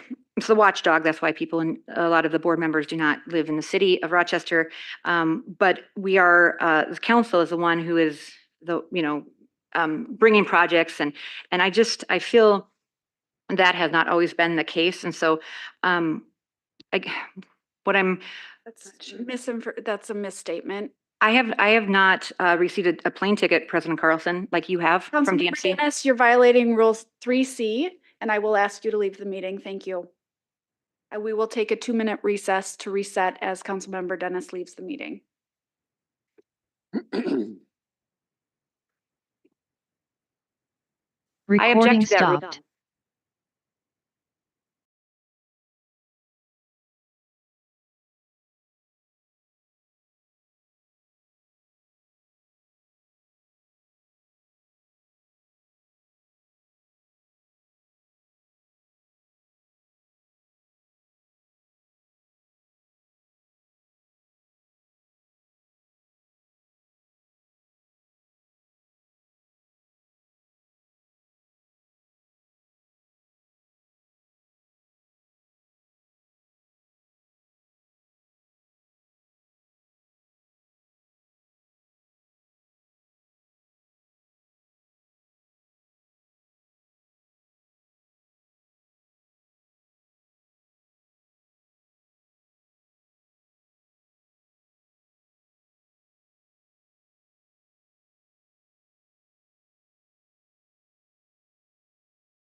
Recording in progress.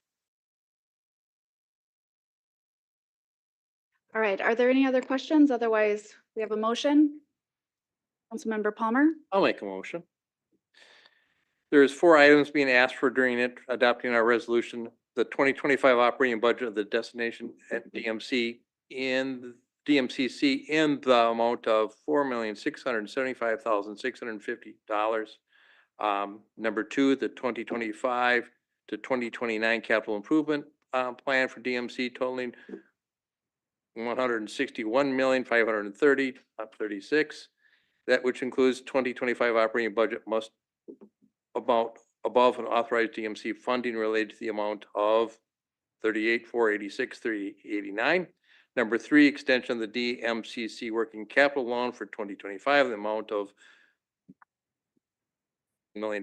Number 4, extension of the Destination Medical Center Economic Development Agency DMC EDA working capital loan for 2025 in the amount of $100,000. And the other one is 1,000. You didn't read it wrong. No, I- it's 1,000. It is 1,000, not a million. I'll second. Thank you. For Palmer, you have the floor. I mean, this is a huge investment for the city of Rochester in the future. If you look at what's happening with everything that this planned, it's just phenomenally great plan for us. And I'm looking forward to the future to see us how we work this out. So thank you. Councilmember Keen? Yeah, I just want to get, again, I agree with Councilmember Palmer. This is a major partnership going forward as far as how things are changing. But listening to discussion, maybe I'll say this wrong, but we are kind of steeped in this idea of it's the yes and yes model. The DMC has to approve something for funding and so does the city. But DMC doesn't build anything. The city builds things and owns things. So this idea that the DMC is going to go and fix something, I mean, they are, again, not to disparage anybody, but they're planners. They're not people who like build the 6th Street Bridge. They're helping us do it. And they're coming with this yes and yes model. They have the control of the state level money that we're bringing to bear on Rochester. But when I say we, it is the city of Rochester building things, not DMC. And I think it's a better mindset for us to think of it that way. With this yes and yes model, it's almost like, well, they do this and we do that. No, they approve money and we agree to take it and do things with them, but we are the ones doing them. And I think that's a better mindset for us than this idea that we have to hold them accountable for some project that we don't think happened the way we wanted it to. We did the project. We took the money. It's ours. Thanks for that, Councilmember Keen. I think if you look at this budget, it's absolutely reflective of the conversations we've been having for the last year plus, with the infusion of being really thoughtful about where we invest our resources as Unbound unfolds and we know more about the infrastructure changes that they'll be making and needing. So there are no surprises in here. I think there are ongoing conversations around Chateau and what the future investment of the city and DMC is in the Chateau. And I anticipate after I'm done on council, there'll be some tough discussions around what that investment does look like, but we are investing right now to help us figure that out. So the DMCC board, of which the mayor and I are part of, do have conversations over a long period of time, and we as council have an opportunity to hear from and meet with DMCC. The budget doesn't just appear out of thin air.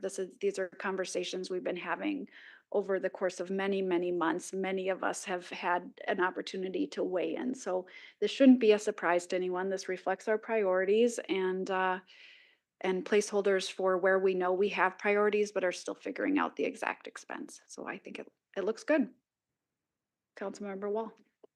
Thank you. And a couple of speakers in the open session had some pretty pointed requests about partnership over Chateau. So I hope that can happen with the community, especially with the people who have a high interest and stake in it.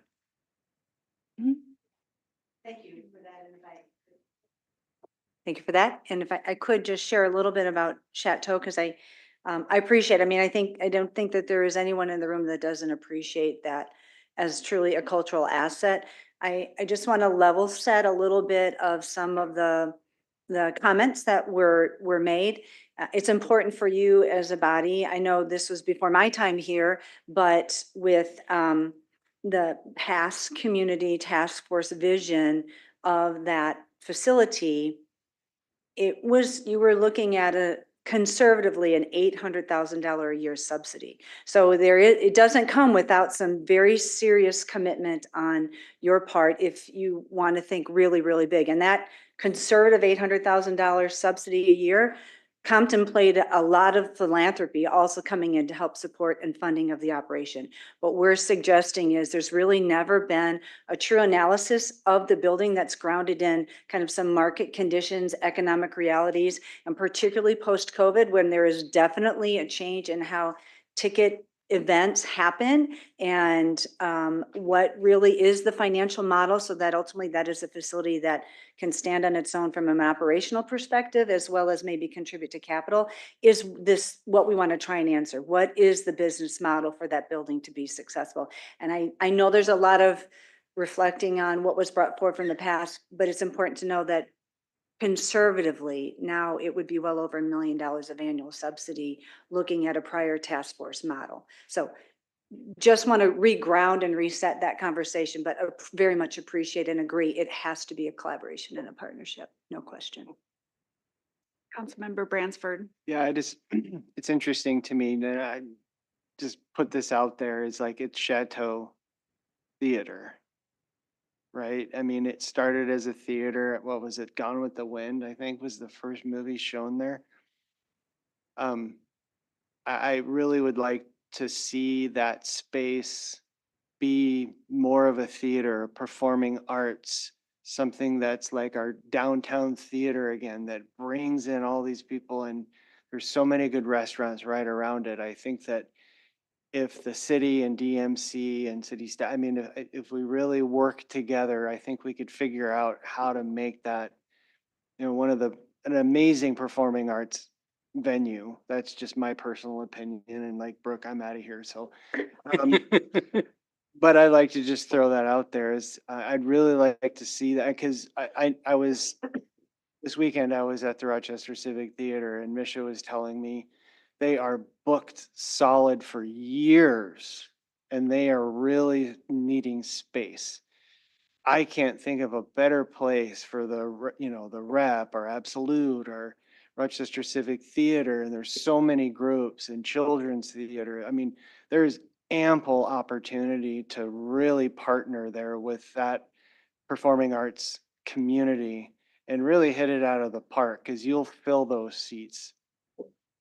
And I think that's what we're suggesting, is that we have that kind of analysis that says, on a model like that, what does that look like, and what is the cost share to make that dream a reality, and what's the annual operating investment that you would have to make versus another approach to the work, to the facility and its operation. Like, what's the best business model for that to be successful and be activated? And we're seeing good numbers already.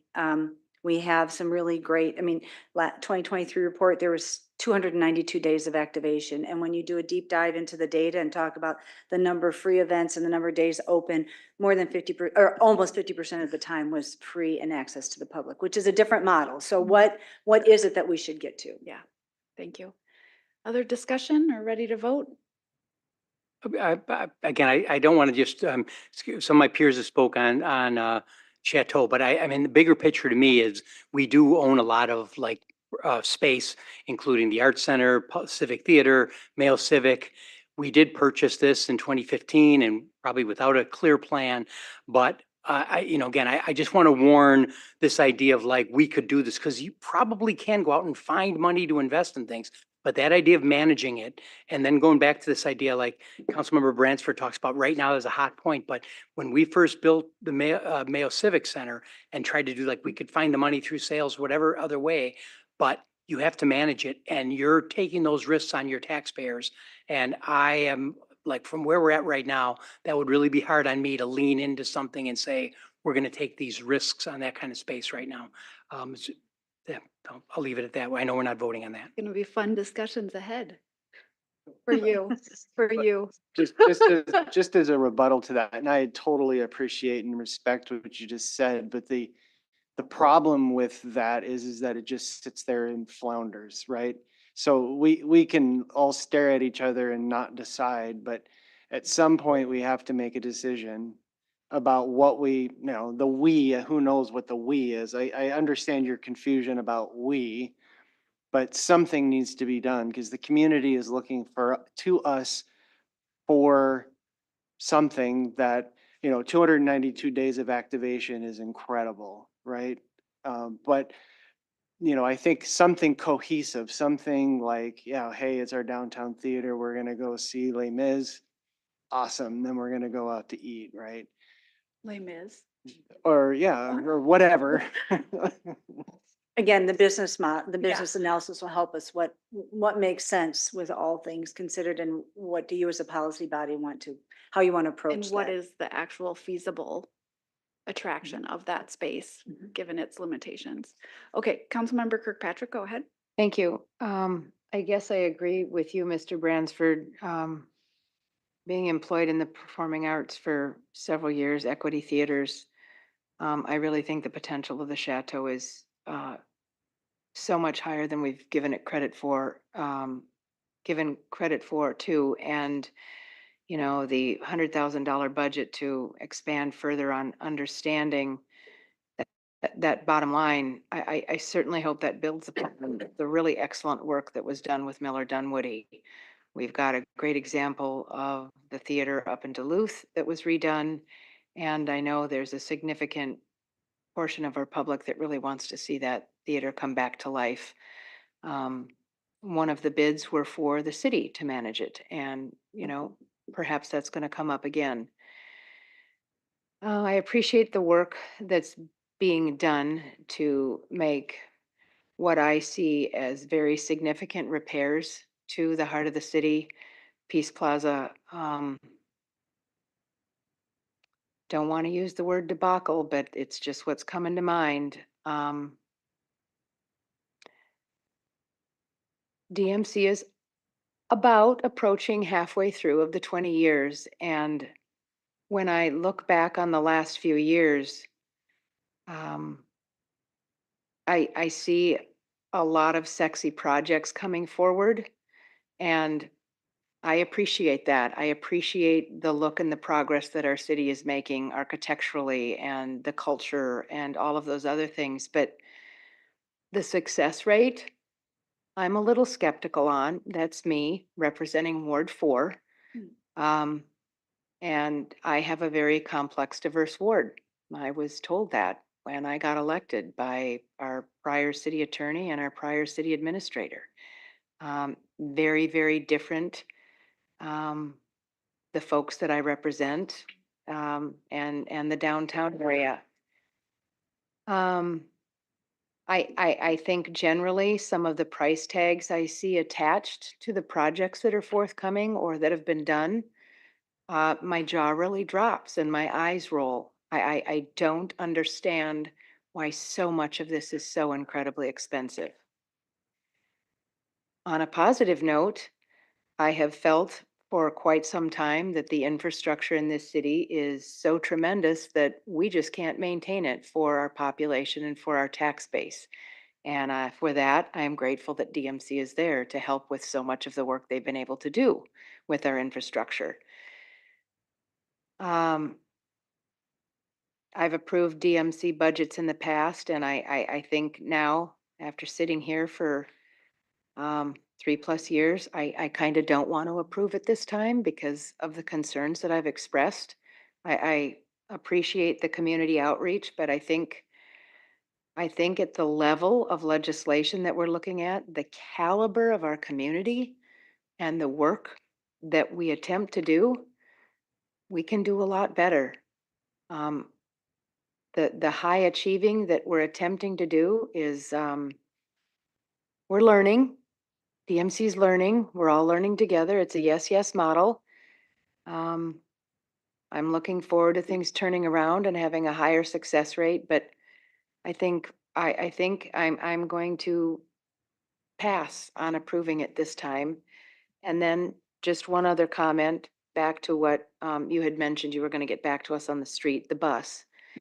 I do recall on our tour which was a great tour, by the way. Thank you for all the effort that went into that. I appreciate those tours.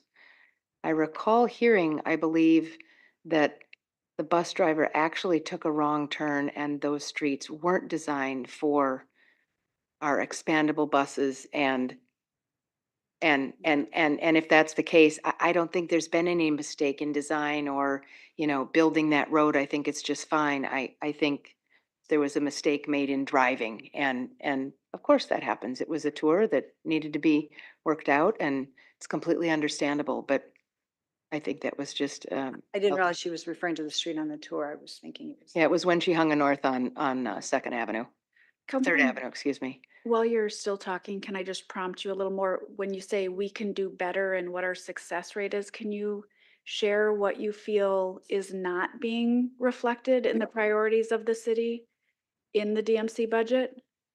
Within the bounds of what DMC can actually do? Right. Well, I think actually they are, that what they're attempting to do is within the bounds of what is legislated and the goals of our city. Sure. I think what the collaboration is attempting to do falls short when we compare it to a huge amount of philanthropy that comes forward to create a building. There's something missing to me in the way, I don't know, I'm speculating, the way projects are done or follow through with contracting or the building process or the project management. I don't know what it is. So help me to understand better. But when I see these other buildings that have philanthropic monies thrown towards them, it seems to me like there's a higher success rate. There's less failure in some of the components that are done, unless we just don't know about those from, the other buildings, and then we'd need to be educated on that. Yeah, I mean, there's a whole lot to unpack in your statement. I will Yep, just say yep. philanthropic dollars look different in every community. I mean, I know of a community that on a drop of a hat, they can raise $100 million for a project. I've not seen that in Rochester in my time here. So I think philanthropy looks very different here than it does in Duluth, which had a huge amount. I mean, it was gifted, and it was gifted with tens of millions of dollars and pursuing of and the way that model looked at, they were able to capture tax credits and so forth. I mean, that's really deep into the Duluth model. So philanthropy looks very different in the community. And so I think there's an opportunity to grow philanthropy here. It's not here at the level that we see it on these other successful projects in other communities. I'm trying to understand, I think with each project, we learn and we get better. We learned from North Broadway and really learned about improving our business forward in our communication strategy. We did that with Peace Plaza. We learned from Peace Plaza and applied at Discovery Walk.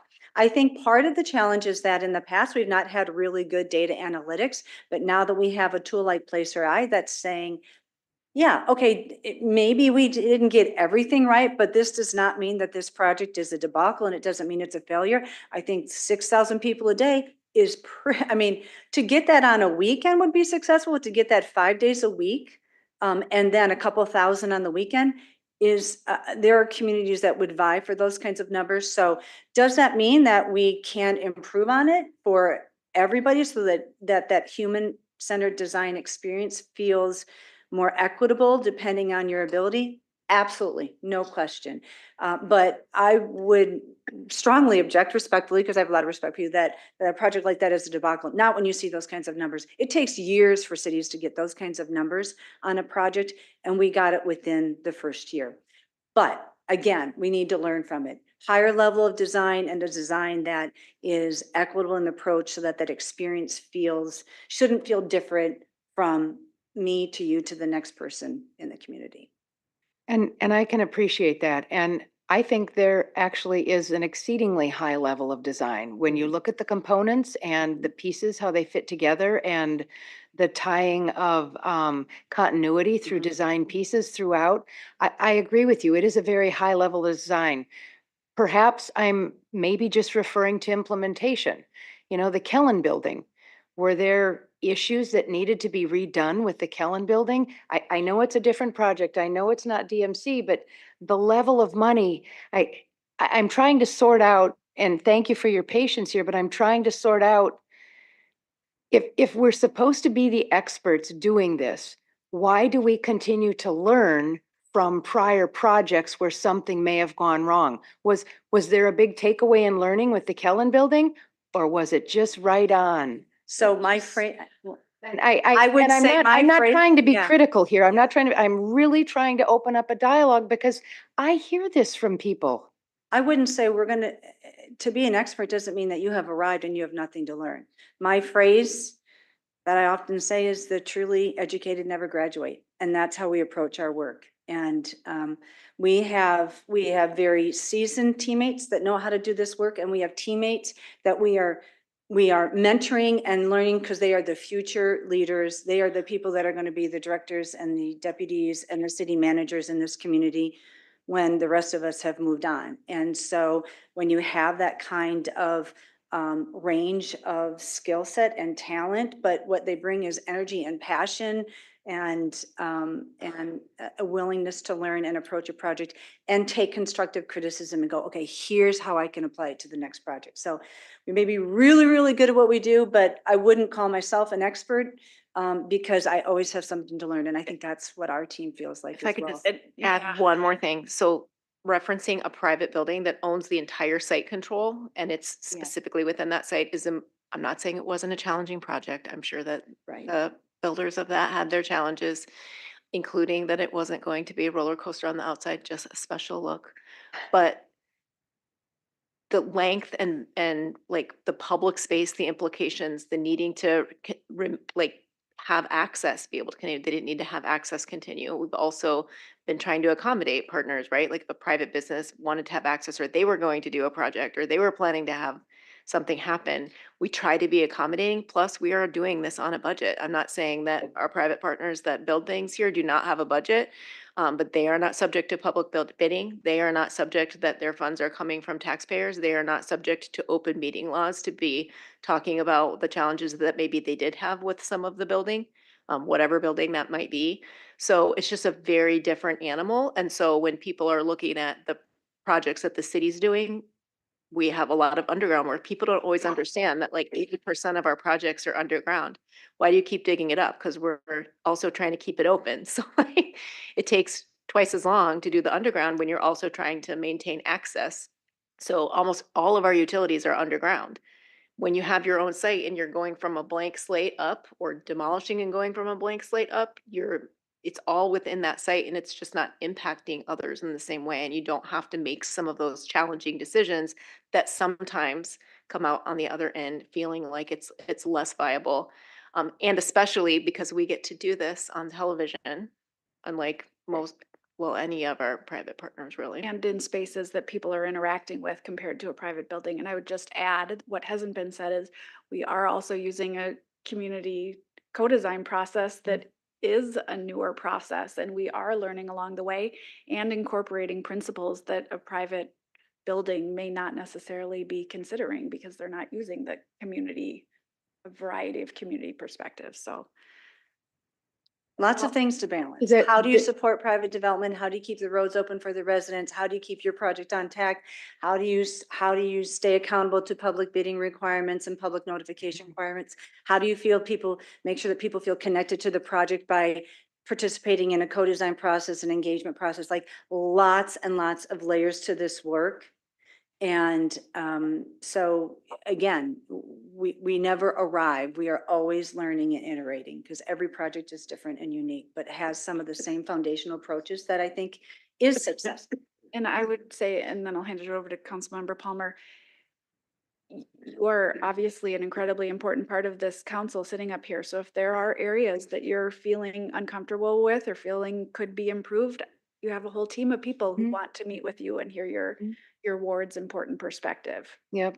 And I very much appreciate this dialogue. And I ask these questions out of respect because I appreciate how our downtown is changing in many, many ways, having been born here and lived here for most of my life. So there's a lot of cool things going on.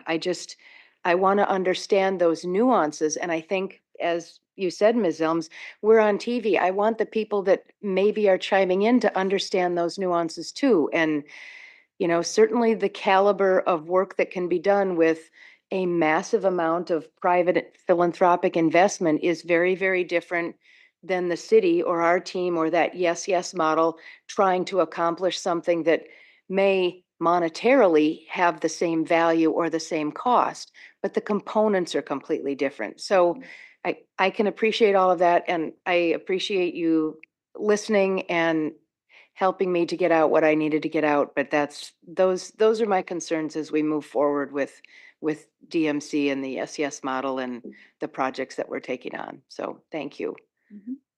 Mr. Palmer? Well, I'll add a couple things, but I mean, I would not call the Chateau floundering. I think that the Chateau adds a lot to Rochester, and I've been there a lot lately, and I appreciate being there. I think Discovery Walk, if you look at what Discovery Walk was prior to it being there, and 90% of the work is underground. And if you stood there and watched what's there, 90% of that, whatever is going on down there is huge. I mean, that's incredible. You got to keep the sewer running, you got to keep the water running, you got to keep roads running.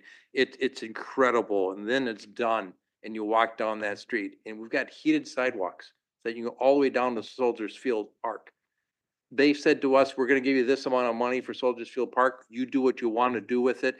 I mean, this is state money. This is not, you know, money from our taxpayers. I mean, this is phenomenally great asset for Rochester. You know, and so, you know, I today we listened to us about complaining about parking. We control the parking. If you want to fix parking, we can control it. You know, stand up and do that. If you want to talk about us running projects, I'll point to Ramp 6. You want to see a debacle? I mean, we ran Ramp 6. We own Ramp 6. That's our problem. So I'm proud of the fact that we have that going on in the infrastructure. Nobody wants to pay for sewers. Nobody wants to. And this is being paid for by the state. I mean, this is phenomenal. This is a partnership, a four-way partnership. I think this is gonna be huge for Rochester. So I don't like the negative talk, I guess. All right, well, let's go ahead and vote. We're all a little tired and we have one more item after this, so. Hold item. No, we just have one now. Still have to vote on it. Oh, yeah. Okay. All in favor, say aye. Aye. All opposed, say nay. Nay. One, two. Okay, motion carries 5-1 with Councilmember Kirkpatrick voting nay. Thank you so much, Ms. Steinhauser, and thank you to the DMC team for being here all evening. All right. You don't want to stay for F21? All right, so we are moving on to our pulled items. The first one was pulled by several of us, so I'm going to ask Ms. Edens to walk us through what was formerly F21, Third Amendment to the Declaration of Land Use Restrictive Covenants for Low-Income Housing Credits in Homestead Village. And I think several of us just had questions. We couldn't quite get the answers needed to be able to approve it in the consent agenda. So please do introduce it and we'll ask questions. Your microphone. Yeah. That's the light. Thanks, folks. Council President, Mayor, members of the council, Chair Edens with Community Development. The item before you is regarding Homestead, let's see if I can get this right, Homestead Village Townhomes. Was redeveloped in 1995. With that, it has about 102 units. All of them are intended to be used to serve households earning 60% AMI. So they are income restricted and therefore can't exceed a certain rent limit, right? When they were redeveloped, the city awarded them tax credits for that. So this is sort of a unique situation. We didn't necessarily have the joint powers agreement with the state at the time. So this is a unique situation where the city has the authority to make changes to their compliance commitment, if you will. There's one other property where this exists. This is not something we would run into very often, so keep that in mind. Ownership reached out to Prince Venby and myself into 2021, saying that they were having issues filling their units. At that time, it was about 10% of the units. We spoke with Minnesota Housing on how they would typically review a situation like this, and it was very rare that they would make changes to the compliance requirements. And essentially, ownership was asking, can we have flexibility on the income requirements of this property? So at the time, we said, no, this fills a need. Essentially, there's a lot of requirements we would typically ask to consider something like this. And it was a bit of a back and forth at the time. At that time, we did reach out to the county, I would say, to ask, why this property accepts vouchers? Why aren't clients going there? Where is this happening? The staff at the time who are no longer there asked their team, what's going on?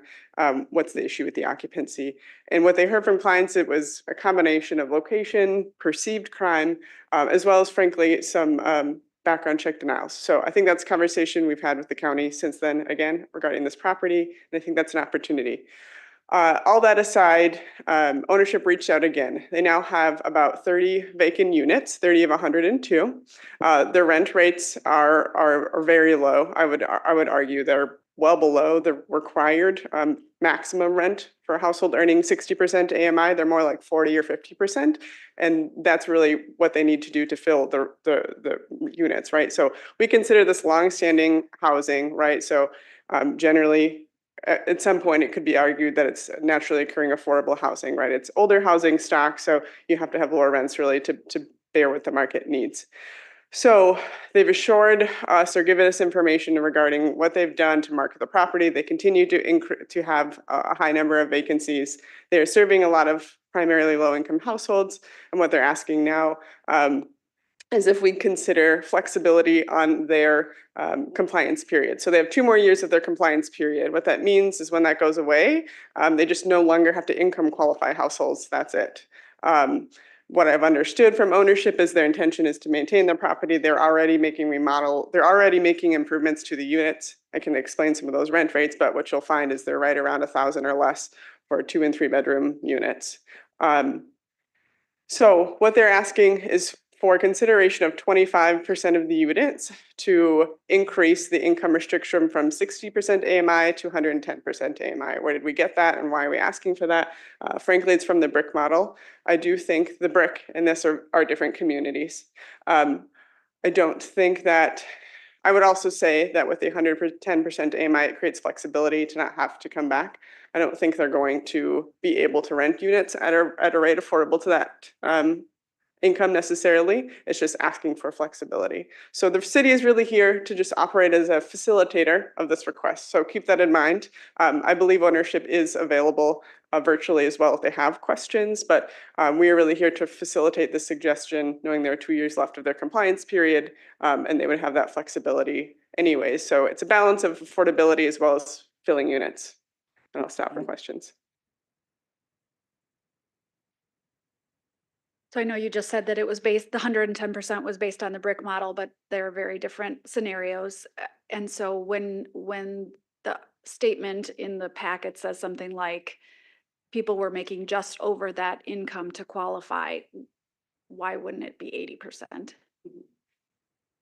Yeah, I think that's a fair question. So once again, it's honoring the request to be flexible, to have a high ceiling versus a lower one, but I think that's a fair point. It's a really, go ahead if there are other questions before I. No, Mayor Norton. I just had a quick question. If one of the issues, and you mentioned it, that people aren't moving in because of perceived unsafe environment, what have they done to make it feel more safe so that people that make more money will want to live there? It's a great question I don't have an answer to. If ownership are able to jump on, we'll let them answer, but I'm sure there's some tech that needs. We need to suspend the rules to allow them to answer. No. Understood. I'd like to hear it. You can make a motion to suspend the rules. It needs a supermajority. Point of order, you were gonna, no, You can do it if you want. so All right, suspending the I'll make a rules. motion to suspend the rules so that we can hear the answer from the ownership. Second. All right, all in favor say aye. Aye. Aye. All in opposed, say nay. Nay. Oh, man. 4 to 2, no, 4 to doesn't get it. 2. All right, Okay. moving on. Mayor, anything else? All right, Councilmember Kirkpatrick, then Wall. So with the demographics in our community, please correct me if I'm wrong, if we've got 30% of our population living at 60% AMI or below, how in the heck are these people having a hard time renting the units that are there? To me, in my mind, if they've owned this for 2 years and they've become more vacant, their vacancy rate has gone from 10%, I believe is what it says in the packet from the beginning when they purchased it, to, what is it, 30. to 30% now? What's happening? I mean, people are poorer now than they were when this company purchased this place. Why aren't those people getting in there? Is the company withholding rents? Are they no longer taking vouchers? What are the changes that this company has made Sure, that people aren't, that the occupancy rate isn't as high as it was? right. I can answer so much to that, right? You said I could correct you. 30% of our population is 50% AMI and below versus Okay, 60. okay, so more to my point Yep. then. Yeah, But more I'll to be my honest. point. Thank you. Yeah, I would say what they've shared with us is, right, a number of marketing strategies, things we typically look for, that there's some effort being put forth, right, to fill the units, offering rent concessions, right, financial concern, right, for the extra efforts to maintain the unit. So I would say, you know, there is some value to what they're experiencing, but that said, right, we can only answer that to so much, and we know that there is still a need. So it's a fair question, but I would say rest assured there has been efforts, right? Just with 50 years of a community history and suddenly it's a rapid decline, it's just. I don't get it. I'm thinking a common ad in the newspaper, really low income with a lot of green space around it, walking distance, a grocery store across the street. We're on the bus line, come and rent an apartment. I'm thinking they would be filled within a matter of weeks. Councilmember Keen, or excuse me, Councilmember Wall, then Keen. I thank you, Ms. Eden, for your information earlier in the day. It would appear to me that while Brick has done much better, they still have at least a few, I'm trying to find it, 8? 8 units that have not been rented even with flexibility. If they aren't able to rent those in a brand new building, how would this development be able to rent to people who probably are in the same strata of looking for housing?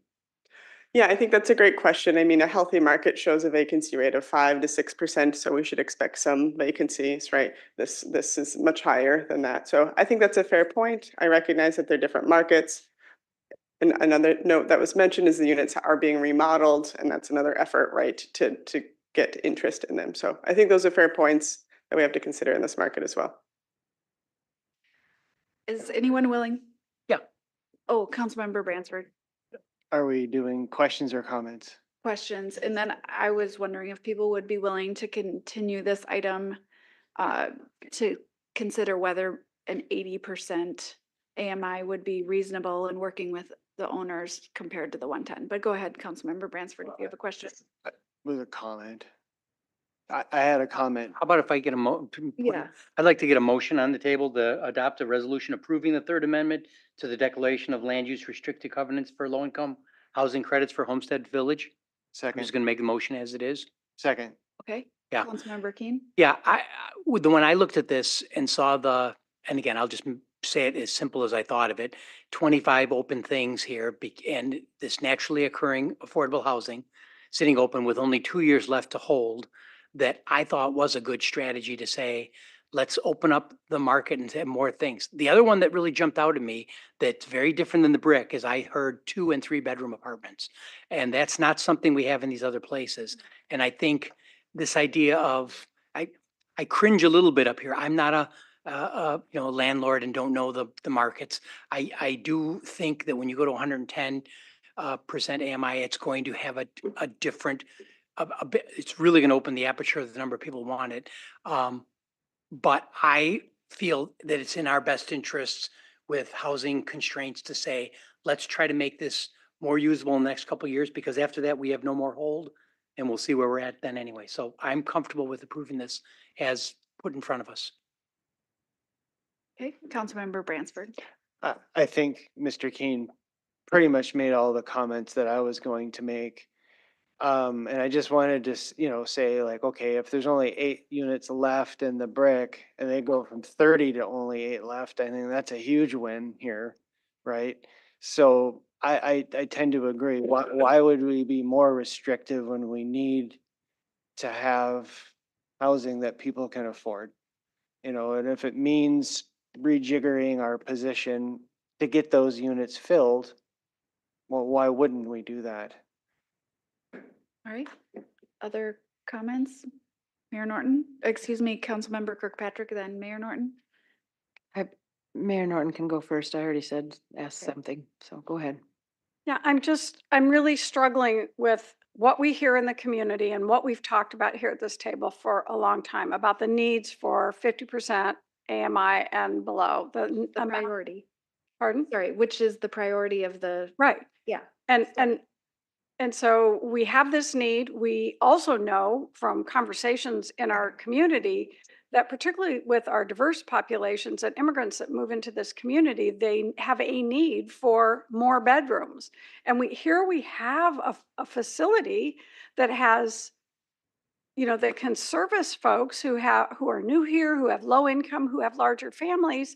And we're going to potentially, make it available for people who don't have that great of need and take those out of the system that we keep saying we need. It isn't making sense to me.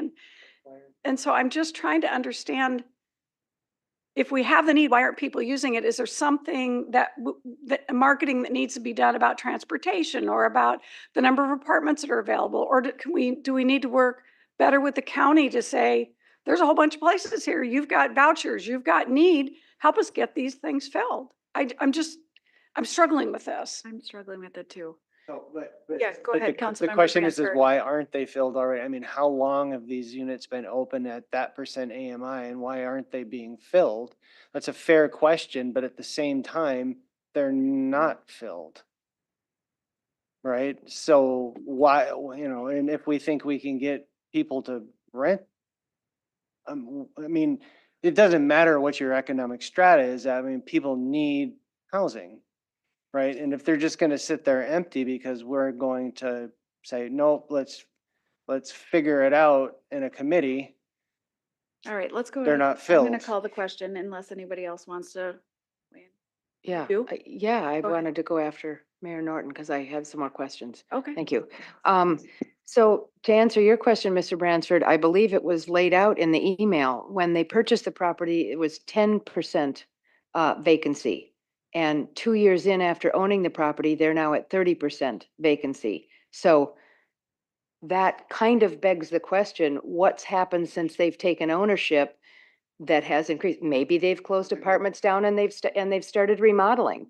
I do know in conversation with these folks, they're remodeling with marble countertops and stainless steel appliances. That's really high grade. You need to recoup your investment on that.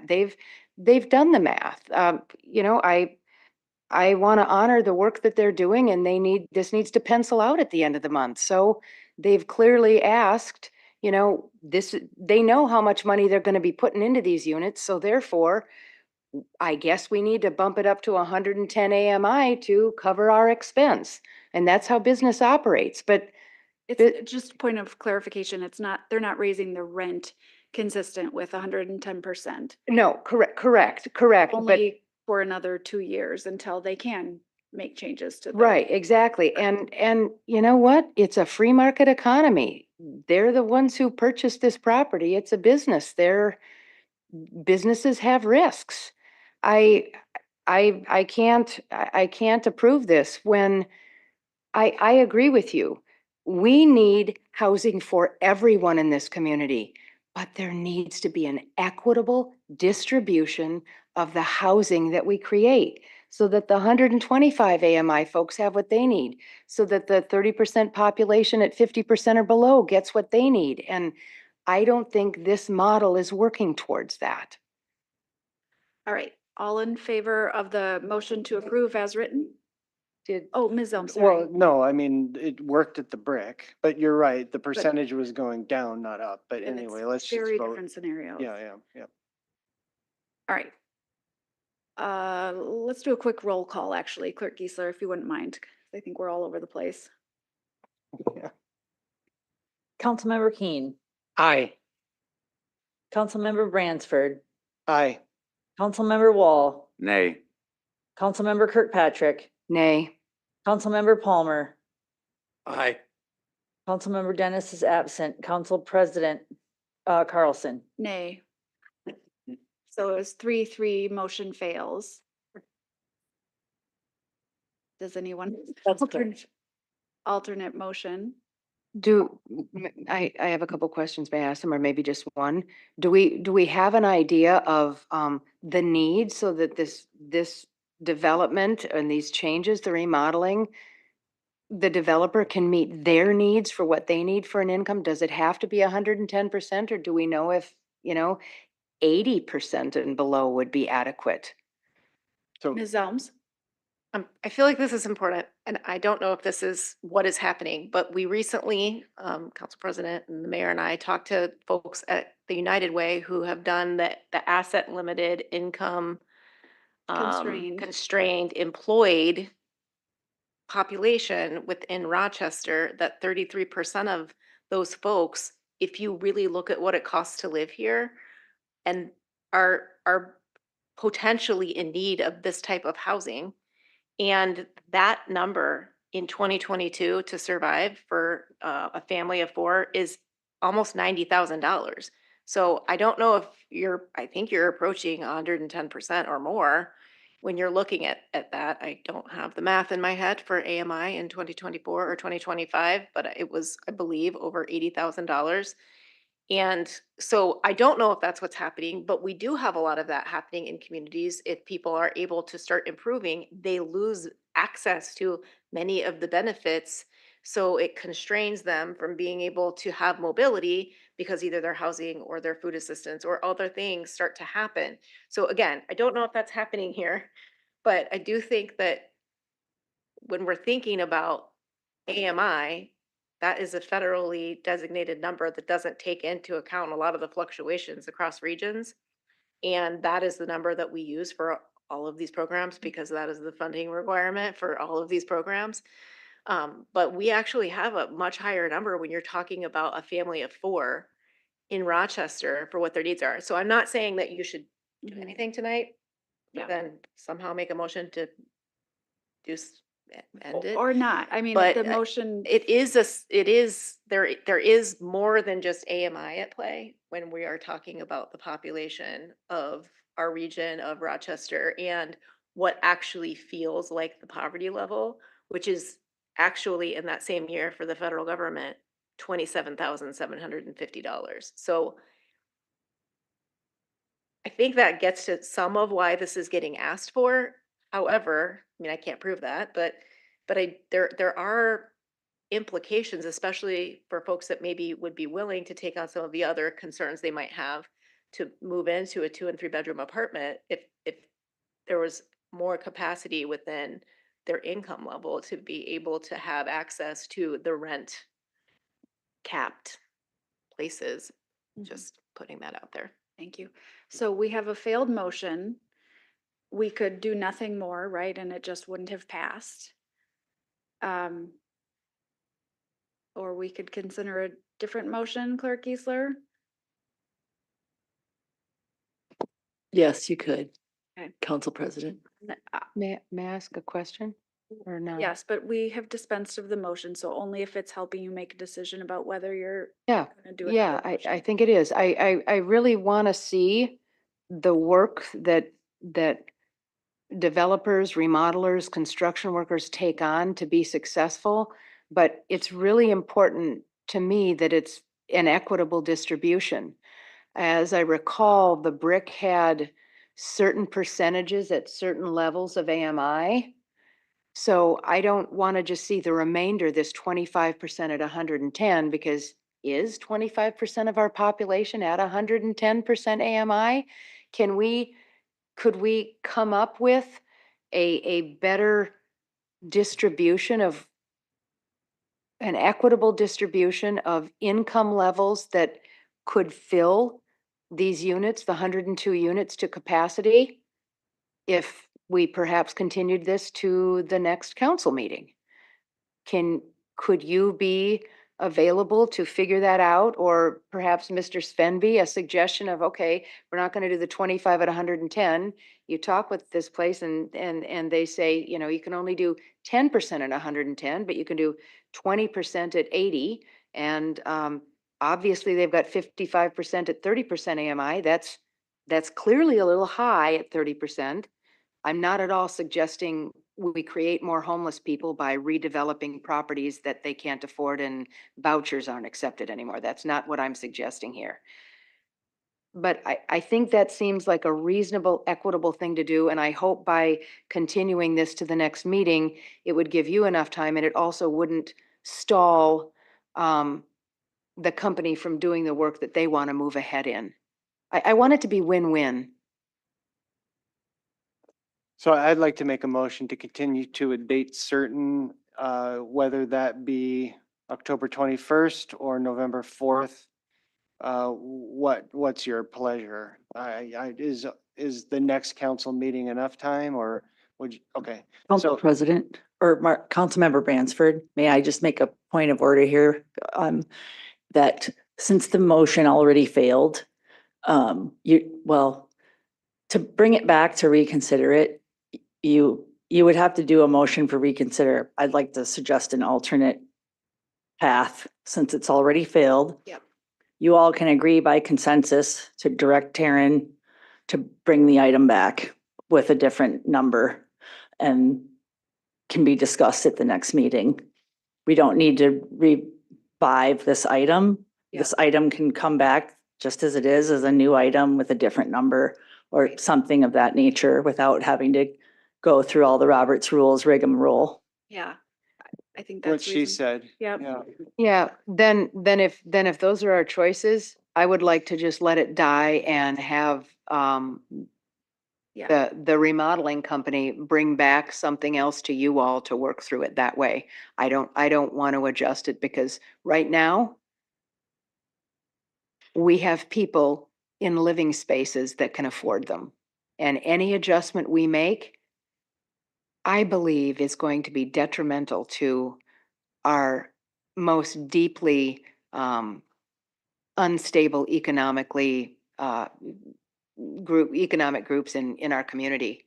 That is one of the best places to live with access to bus lines, to food, to parks, to bike trails.